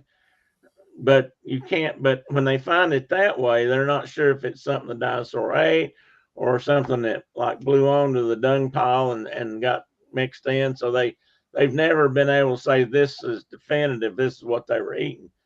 But by examining this stomach, they can now do that and be very confident, have a high rate of confidence that that's what was in it, and that's what the critter was really eating. And I think that's just fascinating. And this is the skin layer that was over the stomach, and you can look at the detail. That's the skin of that dinosaur. I mean, again, that's the kind of things they're starting to be able to find that really tells us what dinosaurs looked like, how their skin was, I don't know how to put it, like an elephant, it's kind of checkered. You can see these like lumps of skin. I don't know how to describe it, but anyway, pretty cool. Now let's see what's on the next one. I wonder if those pocks are like feather attachments. Well, now they could be, and if you look at that, you can kind of see, there are places in that look like they could be feathers or the tips of feathers. And we know that the theropods, the meat-eating dinosaurs, were great big toothy birds, basically. I think I'm going to show you a picture of some you know about in just a moment. But I wonder if these big sauropods and others were not feathered at all. Well, that's hard to say. I believe that maybe it's just my hypothesis, or my my hypothesis is that they may very well be, because it's kind of like an elephant to me. If you see an elephant or a whale might be a better example. A whale is a mammal just like us, which brings about several things that it kind of has to have to be classified as a mammal, one of which is hair. But you don't see hair on an elephant or a whale if you just look at it. You see just slick, smooth skin. Right. And that's what we used to think about dinosaurs. They were just lizards or whatever with slick skin or Big smooth. old slick skin lizards like that. But now we're learning that just like the whale or the elephant, when you really look close, they got hair on them. It might be different. It might be in a different form, but it's there. And I think that's what they're starting to find on some of these dinosaurs. I think they're getting closer and closer to birds, is what I think. Let's see if I got any more. Back when this thing was walking the earth, Australia was closer to what we now consider the South Pole. And now it's out back. But back then, what's now a desert, back then was a wet floodplain covered in conifers, ginkgos, seed ferns, and other plants. All stuff that we thought they were eating, and now we've seen it in the stomach.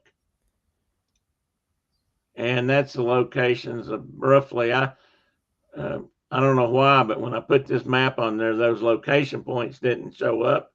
They don't transfer, so I put them on myself, but I got them as close as I could to where they were on the map. Now, the next one, if you're into dinosaurs, and I think I have maybe another link here in a moment. This guy, the Tyrannus? Tyrannosaur. Nano means keyword.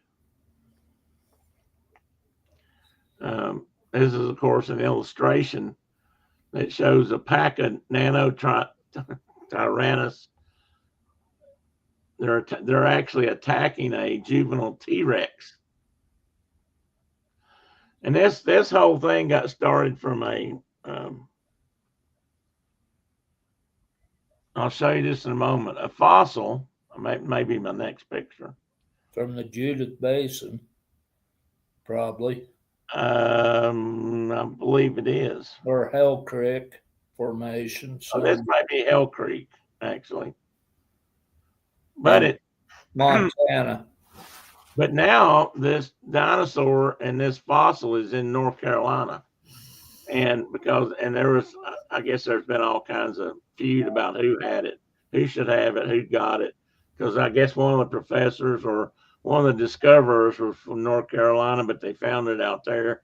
But he wanted to give it back to the University of North Carolina, I believe it is, and let them develop, explore it and define it and name it, or just show it. But what happened is, through that process, they made a really big discovery, and that's that what they thought was just a young Tyrannosaurus Rex wasn't at all, but it was actually these new Nanotyrannus species that were full-grown, fully aged, little meat eaters that were there during the Cretaceous period, actually competing with Tyrannosaurus Rex. Right.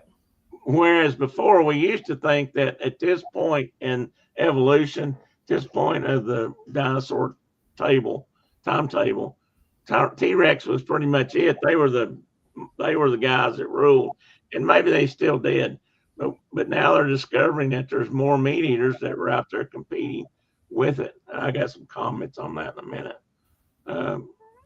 This was Hell Creek in Montana.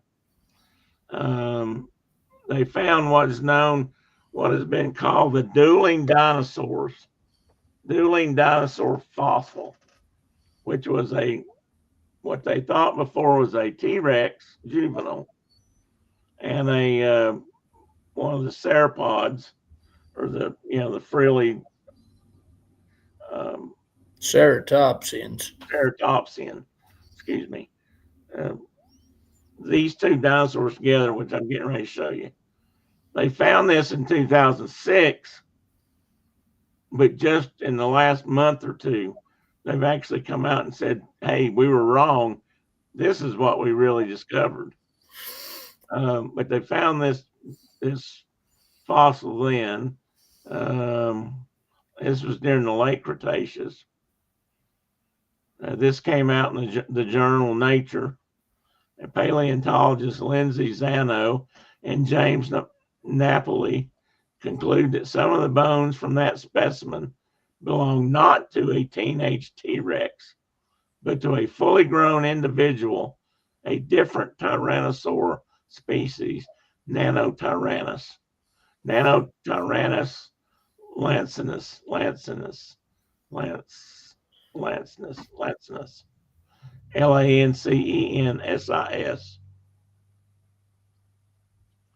So this is what that original fossil basically looked like. And it's both these dinosaurs together, and what they suspect was more or less a duel to the death for one or both. Turns out both of them looks like. I've got it written down. This was in the Hell Creek. They're both laying there dead. Yeah, they're both laying there. They both died together. And they've been slowly but surely chiseling away at this fossil. And this is, what they're uncovering as they do that. It's fascinating, which got everybody all excited. And now they're even more excited because now we know even more about it. This is what they called an idealized reconstruction at the specimens in their situ positions or poses at the North Carolina Museum of Natural Sciences. The actual specimens had to be taken apart to be transported, so they don't exist like this anymore. I think that's kind of a shame. Yeah. So, but anyway, this is what they would have looked like. This is what they did look like at one time.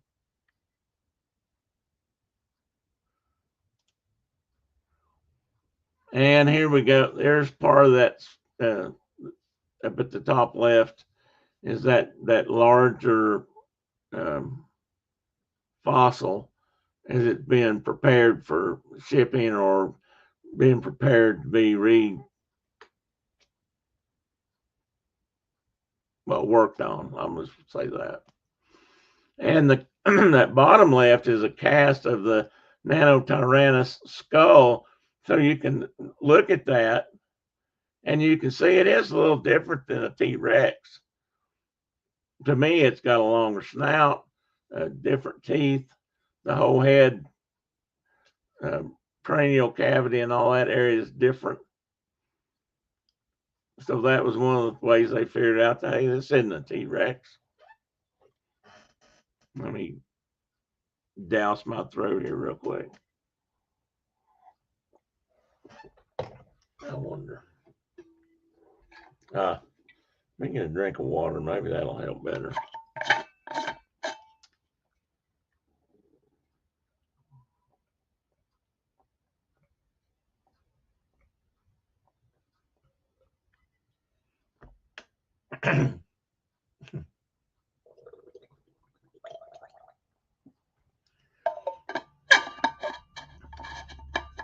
I need an atomizer like they used to have in the old movies or cartoons when, the opera singer is going to get up and sing and they spray their throat. That's what I need. Maybe my throat would last longer.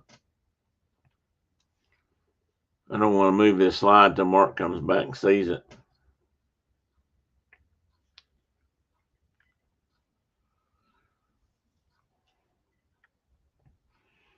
Mm-hmm. Mm-hmm.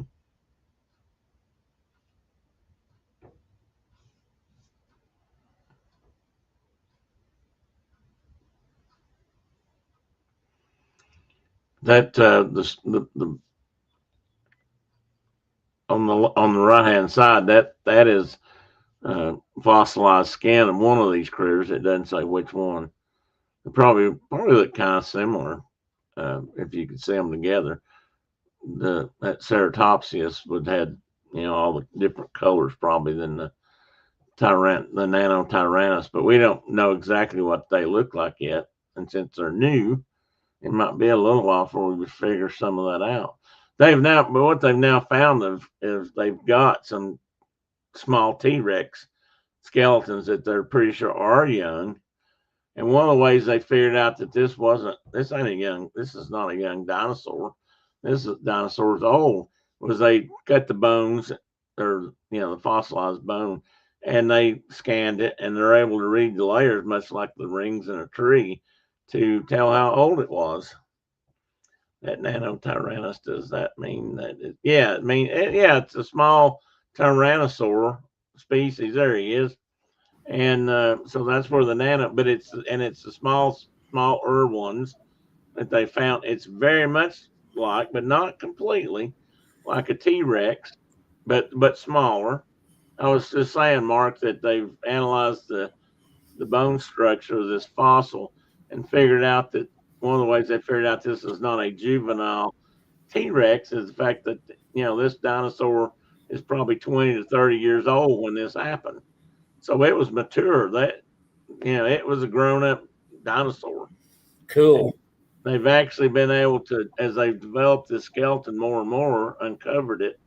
They figured out that the limbs were different. It didn't have just a little bitty T-Rex arms. It maybe had longer arms that were a little bit more usable. You can tell by looking at the skull cast, that's different than a T-Rex. It's not as blunt. It's not as bulky looking. It has longer snout. It's much more graceful looking in that sense. But this was just announced like in the last couple of weeks. This is a brand new announced find. The picture in 2024 is when they started working on it in North Carolina. But they found it in 2006, like I said before, it's taken this long, but now they're really excited about it. And this is where it was found, North Dakota, in the Tanis area of Montana, North Dakota, South Dakota, I guess, at the Tanis site. This is all part of Hell Creek, I guess, or the Hell Creek Formation. Yeah. And at one time, this was all if you can see that map, you can see that was a seaway that came up into the continent, North American continent, but which wasn't exactly the same back then. Full of a lot of bad creatures. Oh, it was full of stuff. Big giant crocodilators and T-Rexes now and tyrannosaurs, and I mean just all kinds of cool stuff. Yeah, sorry I had to bail on you. I had a minor horse deal going on, but You okay now? no issue. Okay, good. Now I'm gonna look at that, Sir David Attenborough. Yeah, he's involved. He's been involved in this. I'm hoping I'm not getting two different things mixed up here. I don't think I am. But he's looking at the skin of that tyrannosaur, or the triceratops. Excuse me, in this picture, which is really cool. The BBC, I believe, either has already had a documentary about this, or they're going to, or maybe it's another one. There may be two that they've done one before, but and he's going to be. I'd love to see it. I want to try to find it. This is also, maybe this is the next one. Let me back up. I'm sorry. This may be another set, and I changed locations here slightly, because they're talking about the things that they've discovered from this Tanis site. For example, some of these fossils that they are now examining, they believe died when the asteroid hit. Yeah. And and that's they're excited about that, because if you're in the I guess there's still some debate about the end of dinosaurs, and did they die out over centuries, or did they die real sudden? Which is, if you believe the asteroid impact hypothesis, that's what happened. And I can't ever say Chicxulub. I can't say that. I know I'm not saying it right, but the Chicxulub impact site, that giant crater down there in what's now the Gulf of Mexico. They're right off the Yucatan there. Right off the Yucatan. And what it did. It killed them.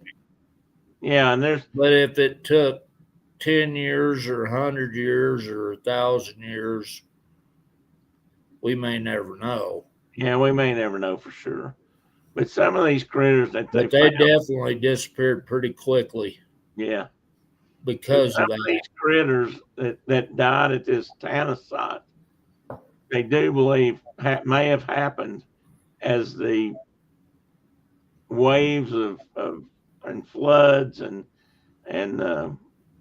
what's the word I'm looking for? The ripples that formed from this impact and the clouds of debris and whatnot. Some of these critters probably got covered up and died right there. And they think that's part of what they've discovered here at Tanis. Let's see what the next slide looks like. And this, for example, is the water surge from that inland sea. And these animals are on the edge of that. This is just a drawing, obviously. Nobody was there to take a picture. But they think that these animals at this Tanis site, may have been in this exact same situation. And when that massive tidal wave from that impact just covered them up with mud and the bottom of the ocean and water and just encapsulated them right there for us to find now. And this is part of the yeah, that's what a lot of folks don't realize, is that we had a sea that cut the continent in half. Yeah. At that time. And you had the Laramide, the stuff west of the sea, and I don't remember what they called the eastern half of land. But it was a big ocean, big inland sea that when that thing went off, when that hit, it was a big deal. Let me see here before I go. Yeah, and I hope I haven't got this mixed up. So I hope it makes some sense, or you can make some sense out of it. Let me see if I've got another. I have another link to put in that I want to put in the thing here. If I can find it. I may have to go back and get it. But in some cases, they find fossils, and maybe that one that had the stomach that was eating had stomach full of food, for whatever reason, fell, died, maybe stuck in the mud, maybe sank in a mud bog, just normally, and it was encapsulated in that mud, and over time, and that's how come we got lucky and they were preserved. Well, that's what they're finding at this site. And they think some of these examples are a result of that impact. And so, for example, and that slice on the right, I didn't say this a minute ago, but that shows roughly when the crustacean period ended. Cretaceous, not crustacean. Crustacean. Cretaceous. That KPG boundary, that All layer. the crabs died when the crustacean period ended. Sorry. I corrected myself. Yeah, but I had to poke you a little bit. I knew you would. And that's okay.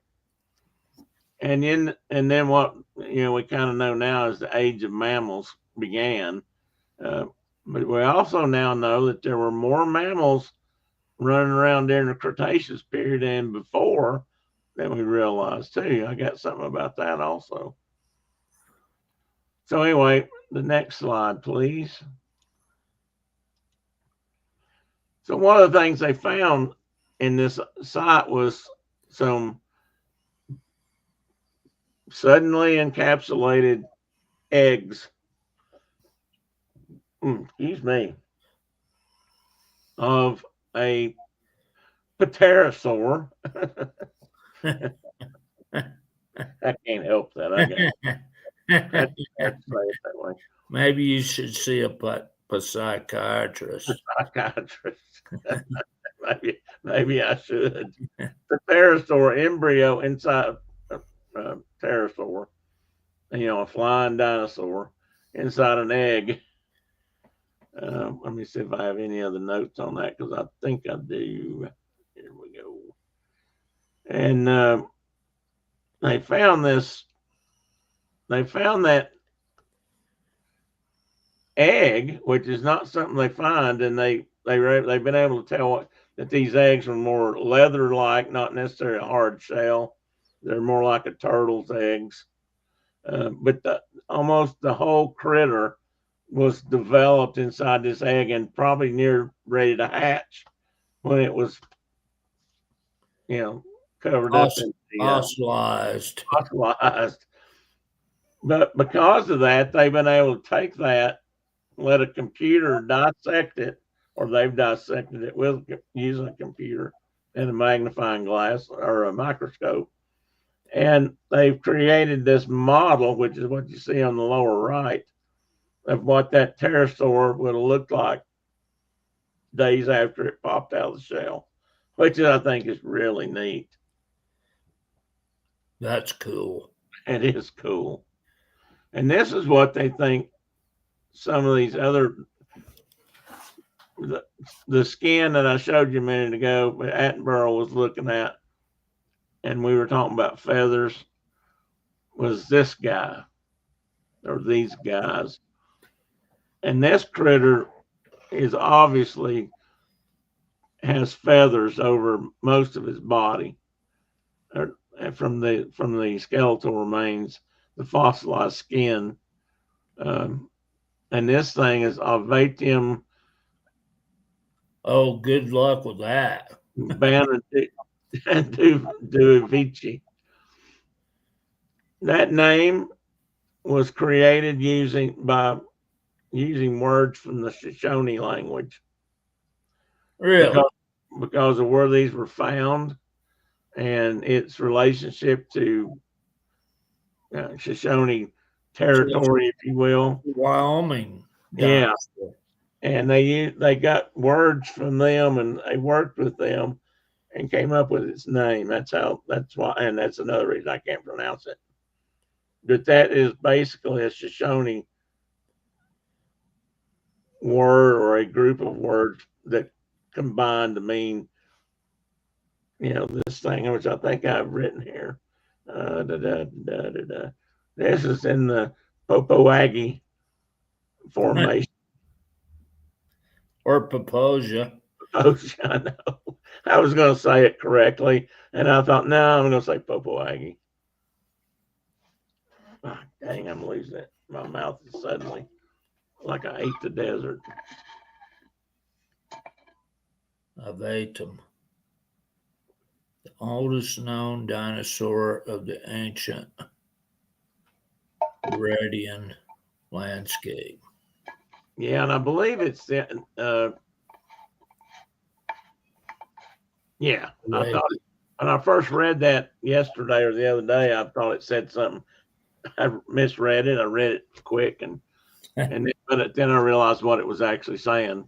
And yeah, it's the oldest known dinosaur from that period, from that landmass that they've ever found so far. Let's see. I've got notes on top specimen. Astragalus specimen, femur.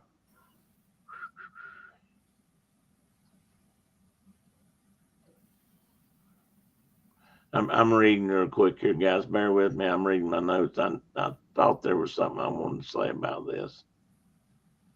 Fossil material was noted in 2020 conference abstract, where it was initially interpreted as an early diverging theropod closely related to the Neotheropoda. 2025, some scientists or paleontologists, Loveless et al. That et al. Guy, he does a lot of stuff. If you ever read it, Oh, Mr. Et al. Mr. et al.'s in so much stuff. That name I can't say, as a new genus and species of early sauropodomorphs based on the fossil remains. A generic name, which I can't pronounce, means long ago, referring to its age. And then the specific name is the Shoshone, also Shoshone, or more of a Shoshone, and it gives the Shoshone pronunciation. The hell, I can't speak Shoshone. Hey, Dave, welcome in. It translates to Water's young man, and I'm not sure why that, but that's what it means. So long ago, Water's young man, and I'm not sure how that fits, but that's what it is. And that's got something to do with the Water's young man is a colorful native salamander, and again, somehow that fit with the Shoshone language. So it was kind of meant to mean long ago dinosaur, but you mix all them words up and you get things that aren't always what you think. It says it was created by Eastern Shoshone elders and students in their native language, intended to counteract the perceived colonialism association with the erection of names derived from European languages. So it's kind of nice to name them after somebody. Like Latin. Yeah, like Latin, for example. Which was always the standard. Which has always been the standard, right? So it was a feathered theropod. Yep, that's what it was. Early one. Pre-T-Rex. Early one, apparently. Let me see if there's anything else there. But assumed that it originated landmass.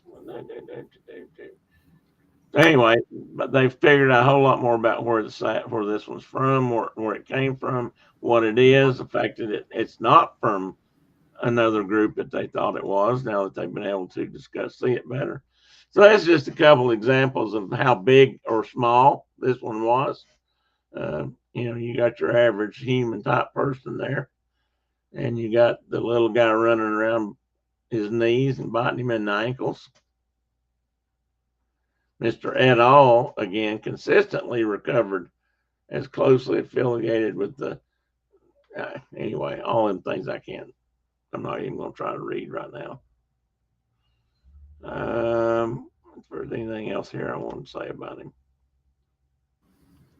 And so that's how big it was? That's how big this one was, yep, which is not very big. 50 centimeters. Well, that's not quite the whole. Yeah, like 25 inches. Yeah, roughly 25 inches. Well, yeah. But this particular 30 inches. Genus, this is it. This is the only one they found so far in this genus. It's out there all by itself. represents and they found enough to know that it was feathered. Yeah, that's what they're showing and saying. So now let's go on to the next one, and we're going to talk about another one that kind of not totally surprised me, but I guess it has surprised a lot of people, and that's this mammal that was the size of a fox in a time period when they didn't think mammals were the size of foxes. The mammals that existed were small. They found this in Patagonia, 25 kilometers from El Calafate in Argentina, or Argentine scientists at least. And they think this guy was around 66 million years ago. They're calling this Patagonia chanco, which means big bone. You'll see why in a minute. And that's another, I believe, local language is where the chanco part comes from. I can't pronounce it, but it's Aonikenk, which I'm pretty sure is a Patagonian native language. They lived during the last stage it was during the last stage of the Cretaceous period. Where we sprang from. Eventually. This guy and the work with this is, and this example comes from the crap, I was just looking at it. Argentine Museum of Natural Sciences. They say it's about the size of a fox. Theria, Thera, or Theria. Placental mammals, marsupials. This is all critters that it was kind of related to in some way. They think it coexisted with dinosaurs, and it's the largest one. There were mice and rat size critters that were running around, but this guy was much bigger. Not big by our standards today, but he was bigger than they thought. And they actually think this guy fed on small dinosaurs. Ah. So they think, he was like a nest raider kind of critter too.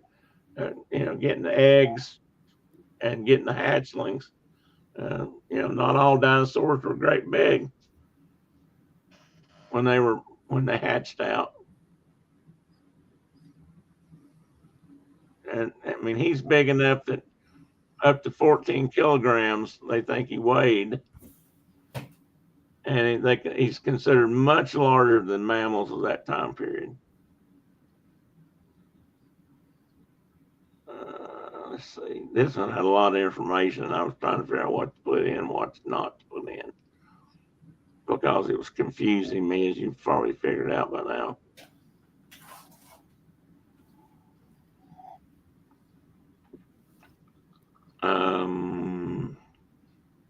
They think this was probably the largest mammal that existed during that time period on the whole planet.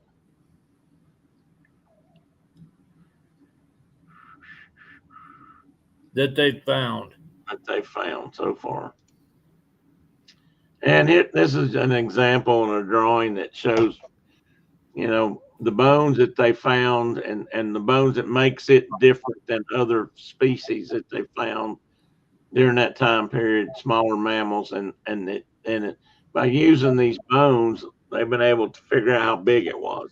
This is how scientists discover things and figure things out and put things together.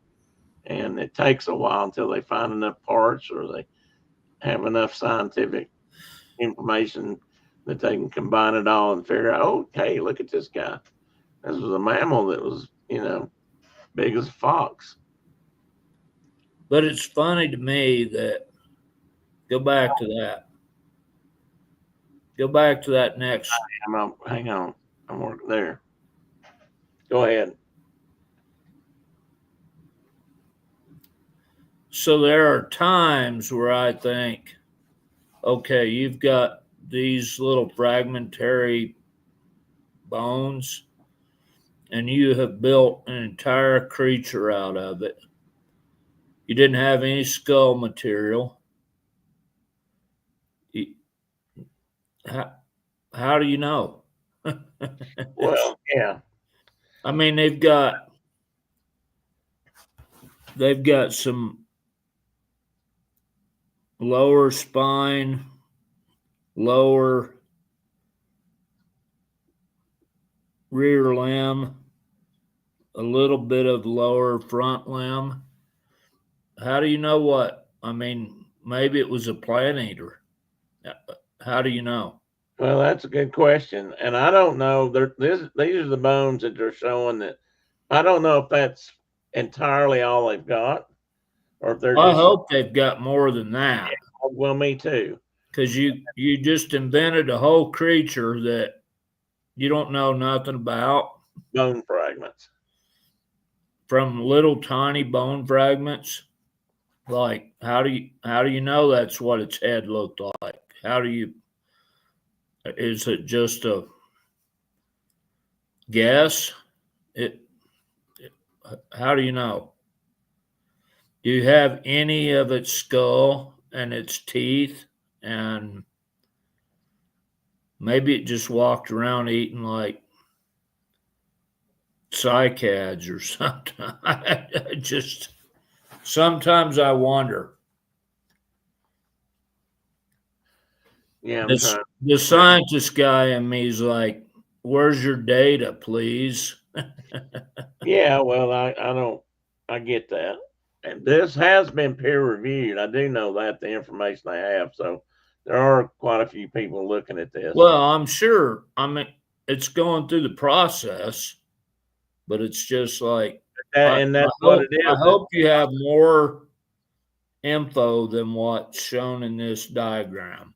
Yeah, and I think they do, but I don't know, and I agree. I look at that and I think kind of the same thing. You know, how in the heck? But it's kind of exciting nonetheless. But they're finding parts, they're putting it together slowly but surely. You know, they're maybe we'll have the whole critter if they don't have it now. But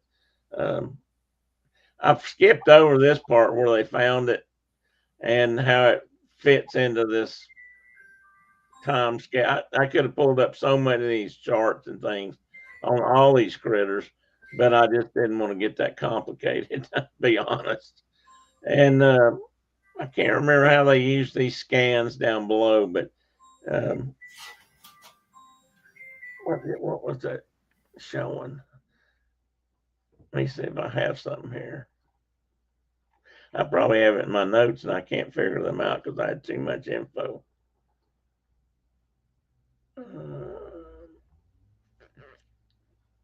Anyway, and so we come to the end of that story, and I kind of thought this was apropos because some of these critters they think died as a direct result of the impact.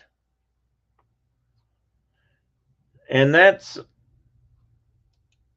that the whole impact theory thing is still kind of controversial. Some people don't think that's what happened. Some people do. The question has always been, all these dinosaurs just, you're telling us that they died instantly almost. And that doesn't make a lot of sense for most people. And I don't think it happened that quick, but I think some of it may have. The way critters were scattered about the different continents, and as an impact like that would have covered up. I mean, it's like the people died at Pompeii. That volcano erupted, and almost all those people were dead just like that. They they died running out the door, and they're fossilized like that forever. Some of that happened, I'm sure. and the evidence is there that that there was a huge impact. So I don't, most of that science I can see. Is that you? Must be an important phone call.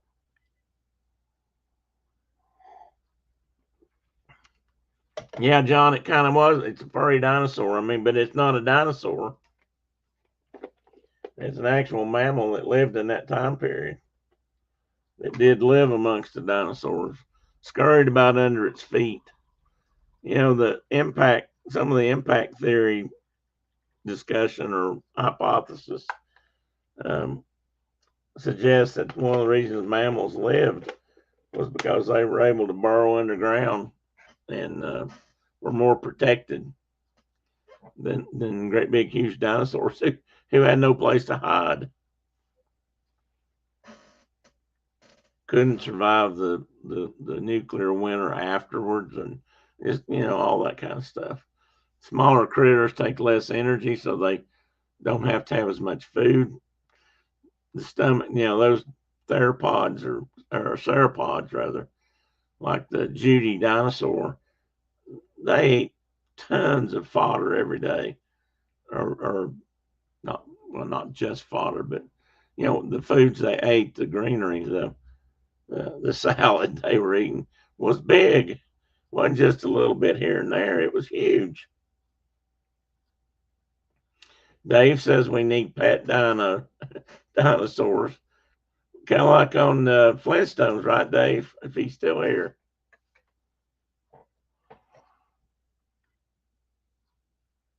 Army Air Force game starting, John, or just did, or they just play today. If I'm not mistaken, Air Force has had a pretty good team this year, or at least they started out that way. So one of the cool things about, I guess, being alive in this time period is as we find more and more stuff, we're learning more and more about the history of this planet. I think that's pretty neat. I was just reading an article a few days ago. I'm trying to think where I found that. They were discussing some of the stuff they've been able to analyze via the Hubble, or not the Hubble, whatever the new telescope's called. I can't remember, but the next one after Hubble, the one that's out there now, and how they've been able to calculate how far the universe has stretched in the last, since we started being able to see things like that, planets, and that the number of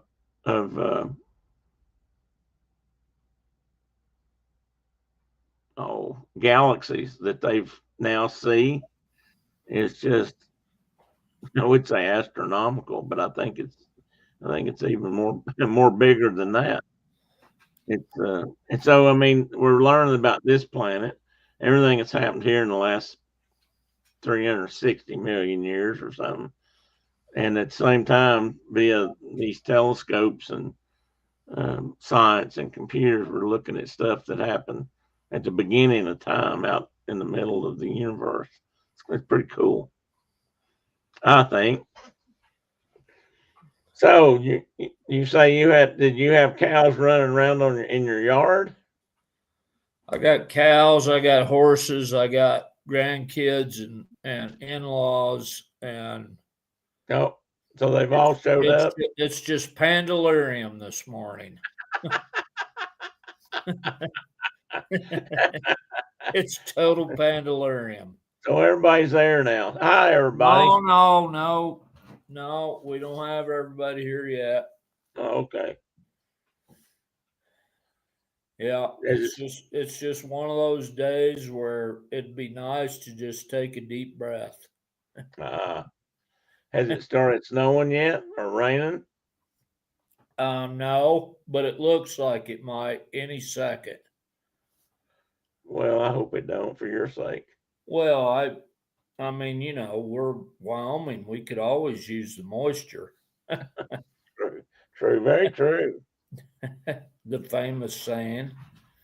But it'd be more pleasant to let the kids ride the horses if it wasn't. So Yeah, if it's not raining, it'll be better for horse riding.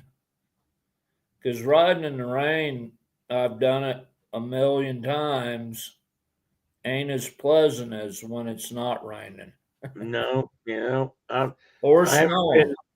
snowing. I've been rained on a little bit on a horse. I've been rained on a lot on a motorcycle, and that part's pretty similar.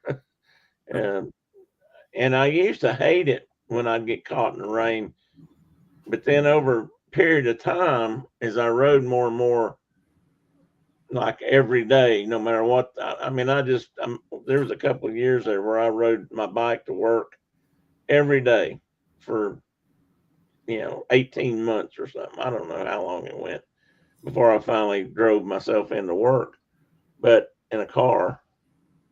But I learned to enjoy ride. I actually learned to enjoy riding in the rain.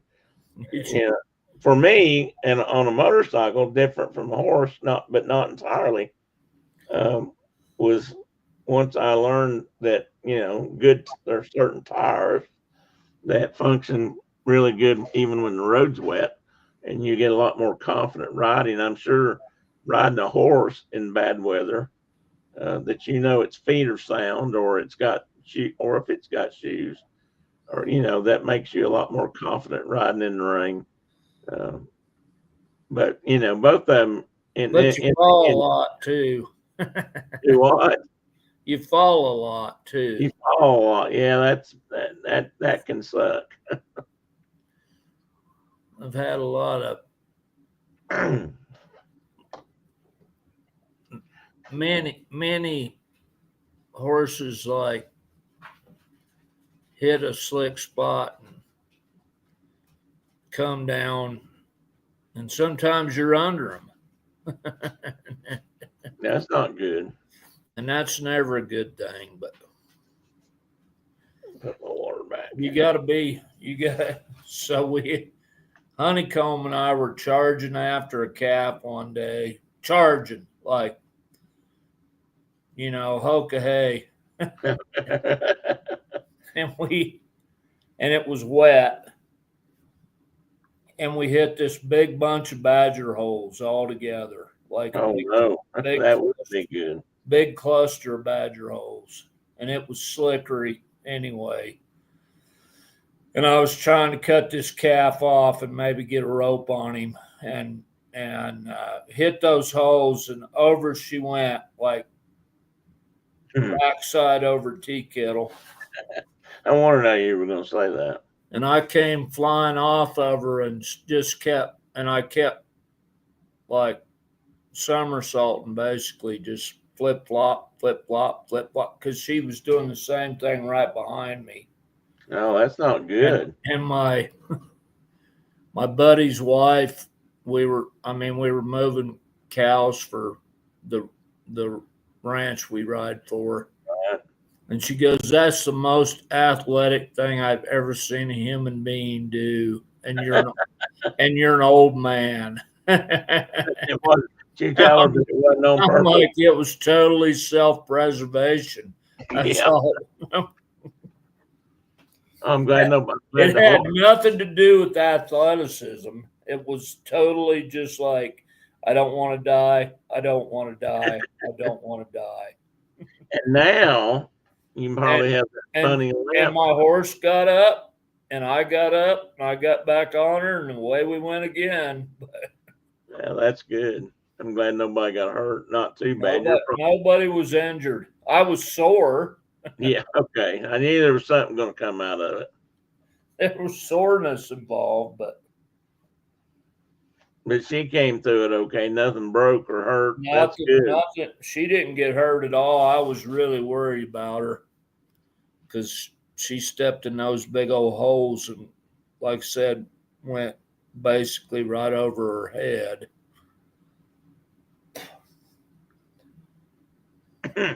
I was way more worried about my horse than me. I figured that. You're probably, you probably still have some odd limp that you can't quite remember where it came. Yeah. I've got some of those. I don't know. I don't know where that came from. I don't. Why does that hurt? I don't know. Yeah, you didn't limp like that before. Where'd that come from? How come you walk? So I went into trunk or treat with the kids, the grandbabies last night, and I had on boots and my big old tall boots and jeans and a vest. But I was wearing a short sleeve shirt, and they're like, "Aren't you cold?" And I'm like, "No, I'm not cold." And they're like, "Well, what did you come dressed up as?" And I said, "A busted up old cowboy." And I got to see several of my friends that fit that same category, and I'm like, All "Hey, of we you, wore the same costume." you're like, that's what I didn't. I knew somebody else had come this way. And they were all as grumpy looking as I'm sure I was. Like, we don't even want to be here. Well, yeah, there's that. And So how did you end it was a weird deal because I'm thinking that about 25% of the people that were at that event were children in dress, dressed up as whatever, Barney or whatever. I know Owen was a T-Rex. There were about 25% of the people at this event that were dressed up that were kids. And about 75% were adults. And I'm well, like, this is kind of weirding me out just a little bit. there's usually two Like, to why one. are these adults all here in costume? So some of the adults were in costume. Oh, they were, yeah, what, like decked out to the nines. But I'm Oh, like, why I are have. this went many adults here, like dressed up? a long time ago when we were still in Nashville, and we got invited to a couple of different events. Um, I don't know if they were. I'm sure they were Halloween. I don't know any other reason why you dress up. And Brenda and I went wearing some of our handmade colonial uh, accoutrements, the stuff she had made, stuff I'd made. So I showed up like in a breech clout and leather leggings that I'd made, and one of her shirts, and dressed up as a colonial frontiersman type thing, and it was all real dress, and everybody was talking about that because they Brenda and I both had on those kind of clothes, not just a costume, and I just remember that being kind of fun because I don't get to wear those clothes much, and didn't back then. That's rendezvous clothing or um,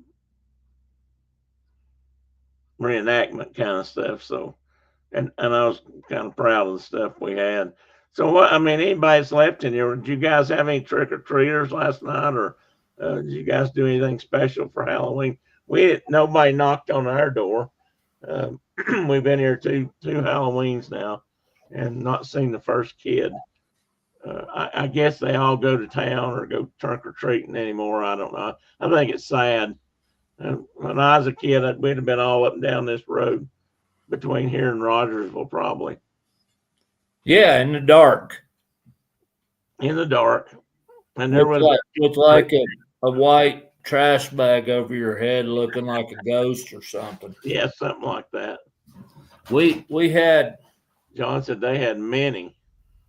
we had we went to the trunk or treat deal and then went to Jimmy and Amy's house for supper. And we had a whole bunch of kids come by trick or treating. but it was still daylight, you know, And that's at their place in town. in town. Yeah. And, you know, about half the children that came by were like 15-year-olds, like with a stocking cap over their head and like, I'm a rapper or whatever. I'm like, you got no you have zero imagination. Did you have any trick or treaters that come to your place, like out of Oklahoma? Never. Never.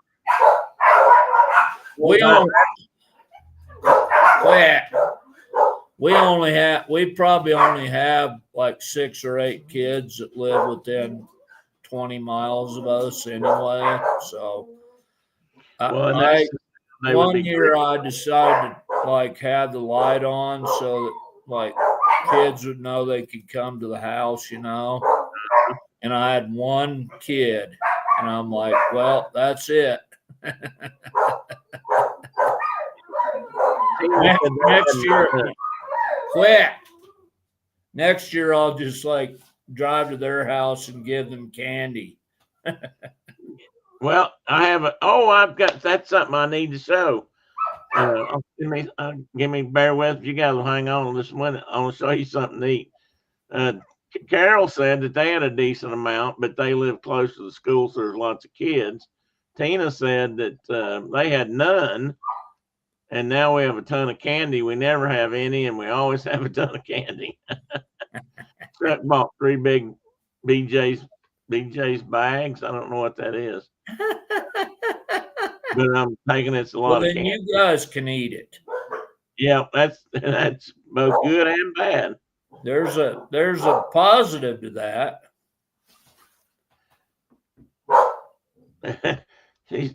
Carol said, I think Chuck's on to something. But Tina said, yeah, but he's got more willpower than I do. I went to the store to pick up some prescriptions a couple nights ago, and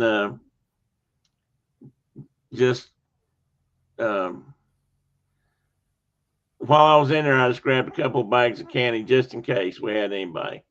Just like a bag of chocolate candy, Reese's cups and Mounds bars. I think just a small bag. Well, if we have a couple people. Oh, one of my favorites. And well, if I'm going to get it, I'm going to get something I'm going to eat, even though I don't need to eat it or don't need too much of it.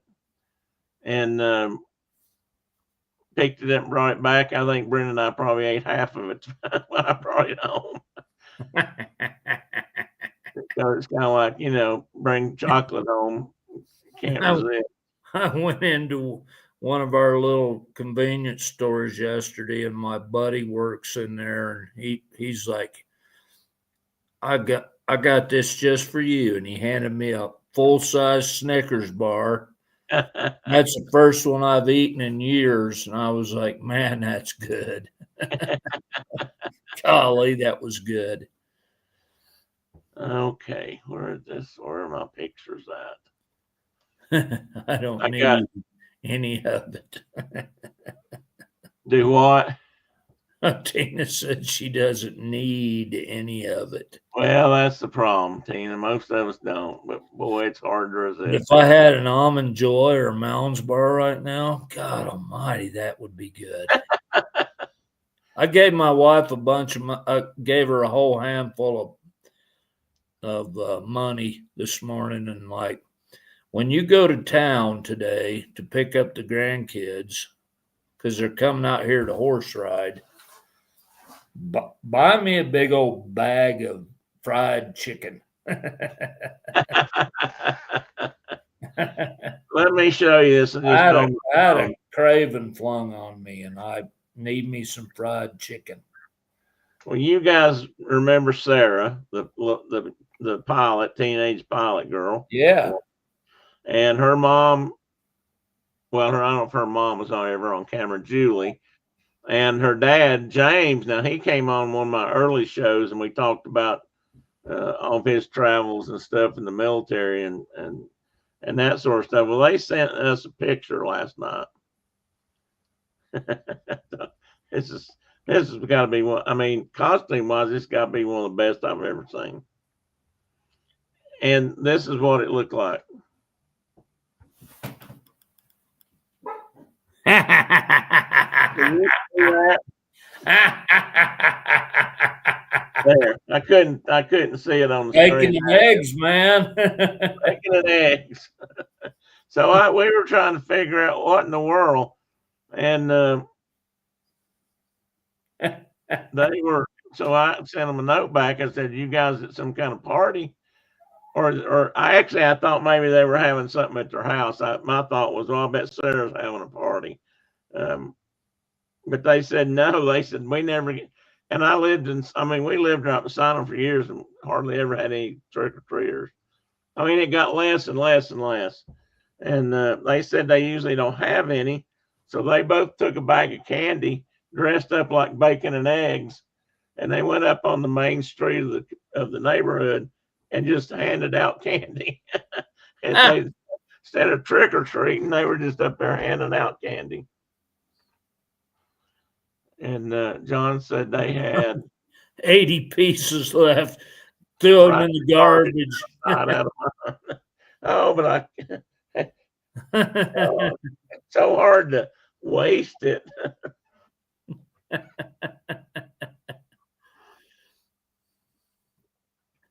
You know, John, there's starving children in places.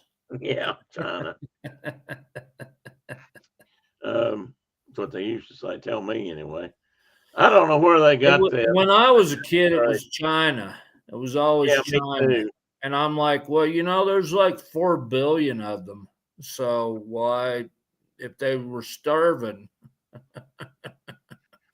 why are there so many of them now? That's a good point. Brenda sent them a note back, said now they said all they needed now was a tomato and they'd have a good sandwich or some lettuce. They said since no one comes to our house, we go up to Bishop's Bridge, which is the main street into the subdivision, and they walk around passing out candy. I thought that was a great idea. I kind of used to enjoy it when kids come around the house. You could hand out. I don't know. I used to sit there and just talk mean and try to be semi-scary. They probably thought I was scary enough just standing there. I used to play a couple years. I played. I have a Bluetooth speaker and I hooked up my phone. And I played like scary movie music over outside around the yard and everything. And what was I going to say? I had something else to say about that. Oh, well, John, Tina said, "Oh, John, my hero." I guess that's still growing up. Tina probably appreciates this. John maybe too, and maybe some people got it more than others. But I grew up in a family of Depression era kids, and they couldn't throw anything away. I mean, they had to use it. They bought it. Somebody was going to use it or eat it. And I guess I'm still kind of that way. If I buy it, I'd hate to throw it out. I got to do something with it, which is usually eat it. But I didn't buy much. I just bought 2 small bags. There might have been. I didn't actually look at the bag, see how many pieces were in the bag. Brenda, if you're still watching, what those bags say? Were they like 20 pieces or 24? But as I said, we had nobody, so it didn't matter. I don't know. And like I said, this is country. I really thought there'd be a lot of kids out, even though there's not, we're not real close together house wise. But this is like it was when I was a kid. And we walked miles probably trick or treating and getting into whatever kind of mischief we got into. But the distance didn't really seem to bother us. I don't know. There was always there was always toilet paper involved. Oh yes. We didn't throw food out. I'm afraid my mom. Yes. We used to take a possum hide and put it over a Clorox bottle and tie a rope to the neck of the Clorox bottle and pull a possum across the road in front of cars. We just called it pulling a possum, and you pulled that possum hide across the road. And it amazed me how many rednecks from Tennessee would like go clear out of their way to run over a possum. Yeah, they wouldn't miss it. They tried to hit it. See you, John. Thanks for coming by. And I forgot your birthday and Mark's birthday are the same. So yeah, happy birthday to both of you. The 4th or the 5th? Which is it? Phil's the 4th. Who? Huh? Who? You. Oh, the 5th. And Yeah. John too. Yeah, you and John are the 5th. Happy birthday, brother. Remember that comedian last night? Oh yeah. There was a guy on, Brenda had comedian on when I went down to dinner last night that was talking about his dad and growing up and the things they got into. And they had he had 10 brothers and sisters. And I think there were 7 boys and 3 girls. And some of the things they got into were just kind of funny.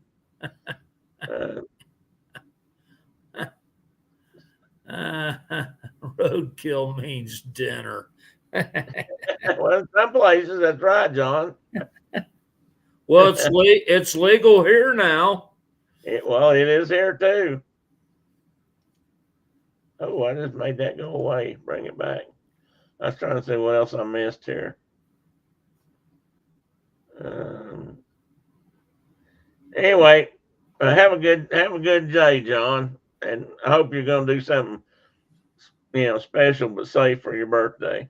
Don't do anything I wouldn't do, which is a pretty broad. Well, it used to be a pretty broad swath. You could paint that with a pretty small brush these days.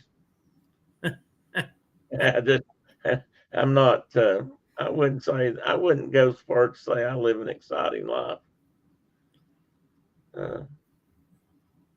I think one day this week, Phil's coming up. We gotta go to Brenda's mother's house and pick up a couple of things and relieve her mind of what is apparently a great worry, and that somehow or another my old toolbox is going to get left at her house.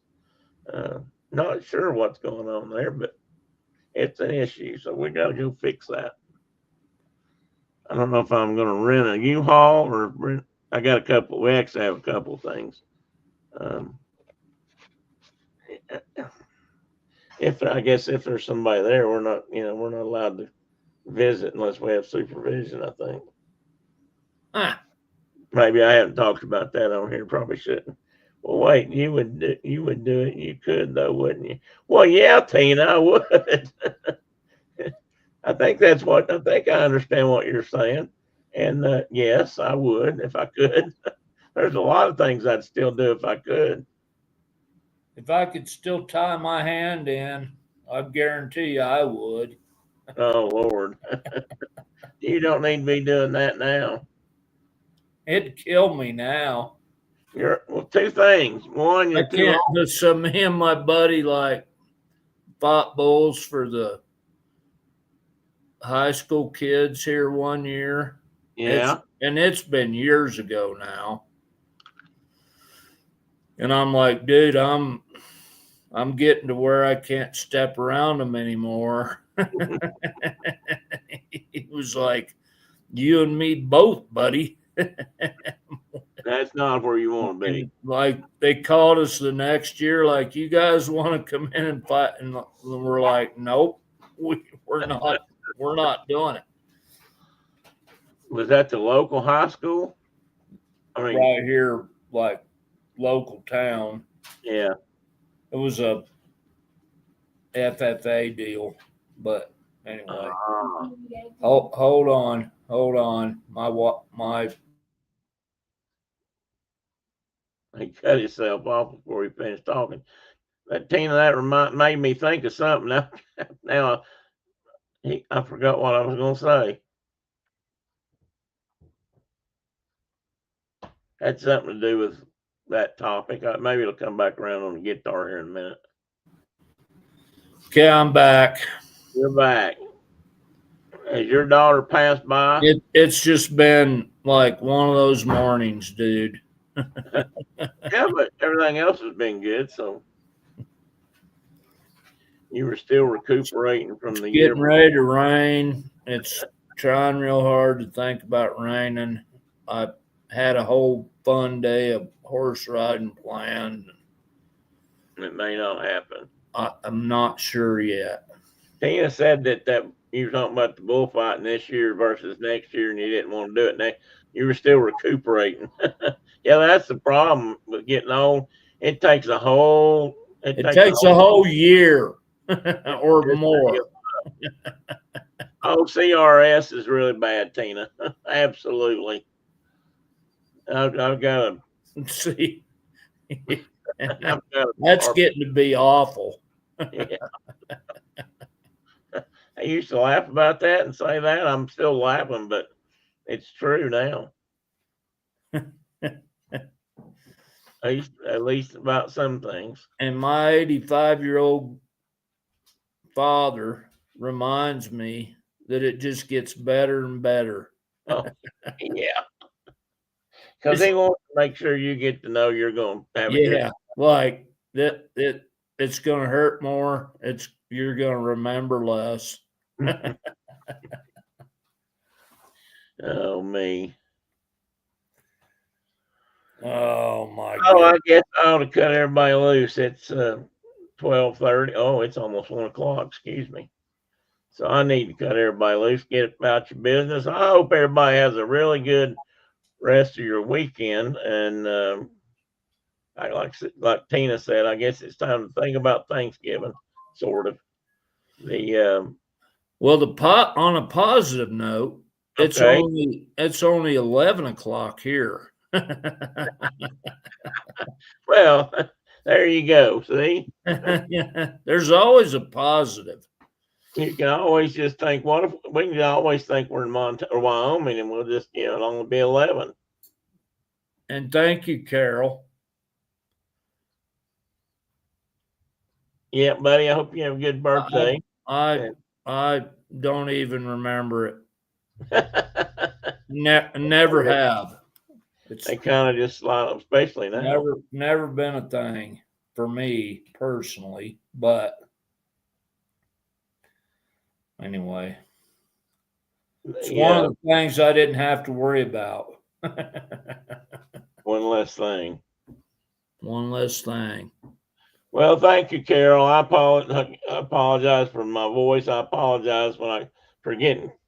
And I apologize for like getting up and getting down so much today, but stuff was happening. I had so much information on a couple of things. I got it confused, and I apologize for that. And it makes it harder when I can't talk, because then I'm trying to correct myself constantly. Yeah, I'm the same about my birthday, Mark. I've never really tried to make a big deal about mine either. Yeah, Carol, we'll have to do that. You got Mark won't know what I'm talking about, but I was trying to talk her into making a couple of Christmas aprons or at least one, and send it down for the give kids the world auction thing, and auction a couple of them off for people if she can get them done. I thought she had some left over. She made some really beautiful ones years ago, and I guess finally over time they've sold. And she's got a couple of nice ones down there now that are Christmas for kids. We might send that. I just thought it'd be good to donate something. So, and somewhere around here, I've got a couple of Disney collectible, what are those things called? Bobbleheads. They're like little creature thing statues. I can't remember what they're called. I thought about sending those, letting them auction those off. So still might do that. You need to take some photos of Teddy for Carol. I can do that. I will do that, Carol. I'll have some next week, Teddy. I started to post something from him a week. I keep telling me, I keep trying to talk him into coming up here and hang out with me, but he's, he just kind of rolls over and looks at me. We got a great big old black tomcat right now that Caitlin calls Alistair. Yeah.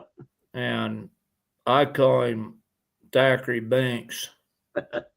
I'm surprised he never walks across the screen or anything. Because he looks like Thackeray Binks. He's a big old, but he's getting to be a big old boy now. Yeah, I saw a picture of him not long We ago. had to put a bell on his neck because he goes out the dog door now. And oh, does he? You got to be able to find him. Figured that out. And he needs, like, not to kill my songbirds. He can kill all the English sparrows he wants to, but not my songbirds. But you can teach him how to differentiate. That'd be great. That'd be like you can kill starlings and you can kill English sparrows, but you can't kill any other bird. Think how useful it would be if we could train cats, house cats, to kill English sparrows. It'd be grand. It'd be the grandest thing. Like, okay, you're not allowed to kill a hummingbird. You can't kill like rosy finches. You can't kill goldfinches. But you can kill all these things you want to. Yeah, you can kill all these you want. If we could do that, which we have plenty of, and chances I was wondering how long it'd take before you mentioned English sparrows. Well, they're just kind of a thing. I'll probably be talking more about them. I just need to accept that they're here forever and they're really, really, really common. They are really, really, really and get over myself about them, but I just can't. Well, I felt that way about starlings for most of my life, and I still kind of do, but I guess I've learned to accept them more. I don't like them either. I don't. But I set up mist nets in my chicken house just to deal with both of them. But it doesn't seem to make a dent. No, it does not. Next year we're going to probably be covered up because I think we had a pair that I believe raised at least three clutches of English sparrows right here on the corner of my porch this year. Which was cool to have them doing that. And then I realized all 30 of these, because I swear they had 7 or 8 all clutches. They had so many chicks. They're all going to come back here next year to live. So they are everywhere. They're probably not even leave. If they even leave. Under our eaves of our house, our old house, under the eaves. Yeah. I think it's one ginormous English sparrow nest from one end to the other, all the way around the house. We have I'm just like, oh my God, I'm always gonna be suffering with these birds. And my wife's like, let's go feed the birds, and I'm like, I don't want to feed a bunch of English sparrows, but she's like, oh no, we need to feed the birds. We've got 2 on our porch. I wish I could view it as she does. Yeah. We got 2 big porch fans, ceiling fans, and a lot. Yeah, and they're piled up on that. They got a bunch of crap on top. One of them has a big old nest in it. I got to take it down and clean it out. We can't even turn the light on. I'm afraid it'll catch fire. I'm afraid they're going to burn my house down one day. That's exactly what I think. So, like, you guys have stuffed so much dead grass up under my eaves that you're going to burn my house down. We used to have a problem at the airport with starlings building nests in airplane places they shouldn't be building nests in. We'd have to clean them out. I mean, they're bad. Both of them. Oh my. Anyway. All right. Anyway, I was going to shut down, so I'm going to do that now. Mark, buddy, you take care of yourself. I'll talk to you in a day or two. I will see all of you later, and thanks for listening to Hang our on, man. I got one thing to say. Wait. wanderings. I think next week we're going to talk about the copper culture. Oh no, of the like Michigan country. Yeah, that was here.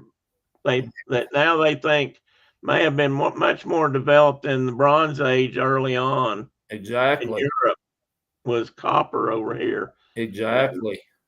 I think that's what we're going to talk about next week. So, all right, buddy. Come prepared, everybody.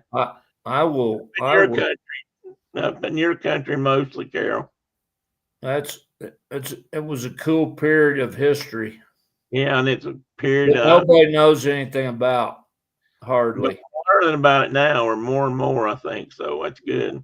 Yeah, I mean, folks know about it, but most human beings have never even heard of it. Well, I hadn't really thought about it till the other day. So anyway, I think that's what we're going to talk about next week. Good topic. All right, so study, be prepared. I might do a pop quiz. I might do a pop quiz before I even start. Anyway, guys, everybody have a great weekend. Be safe out there, and see y'all later. See you next week. Have more fun than you should be allowed to have. Yeah, have some for me, please. Bye-bye. Later.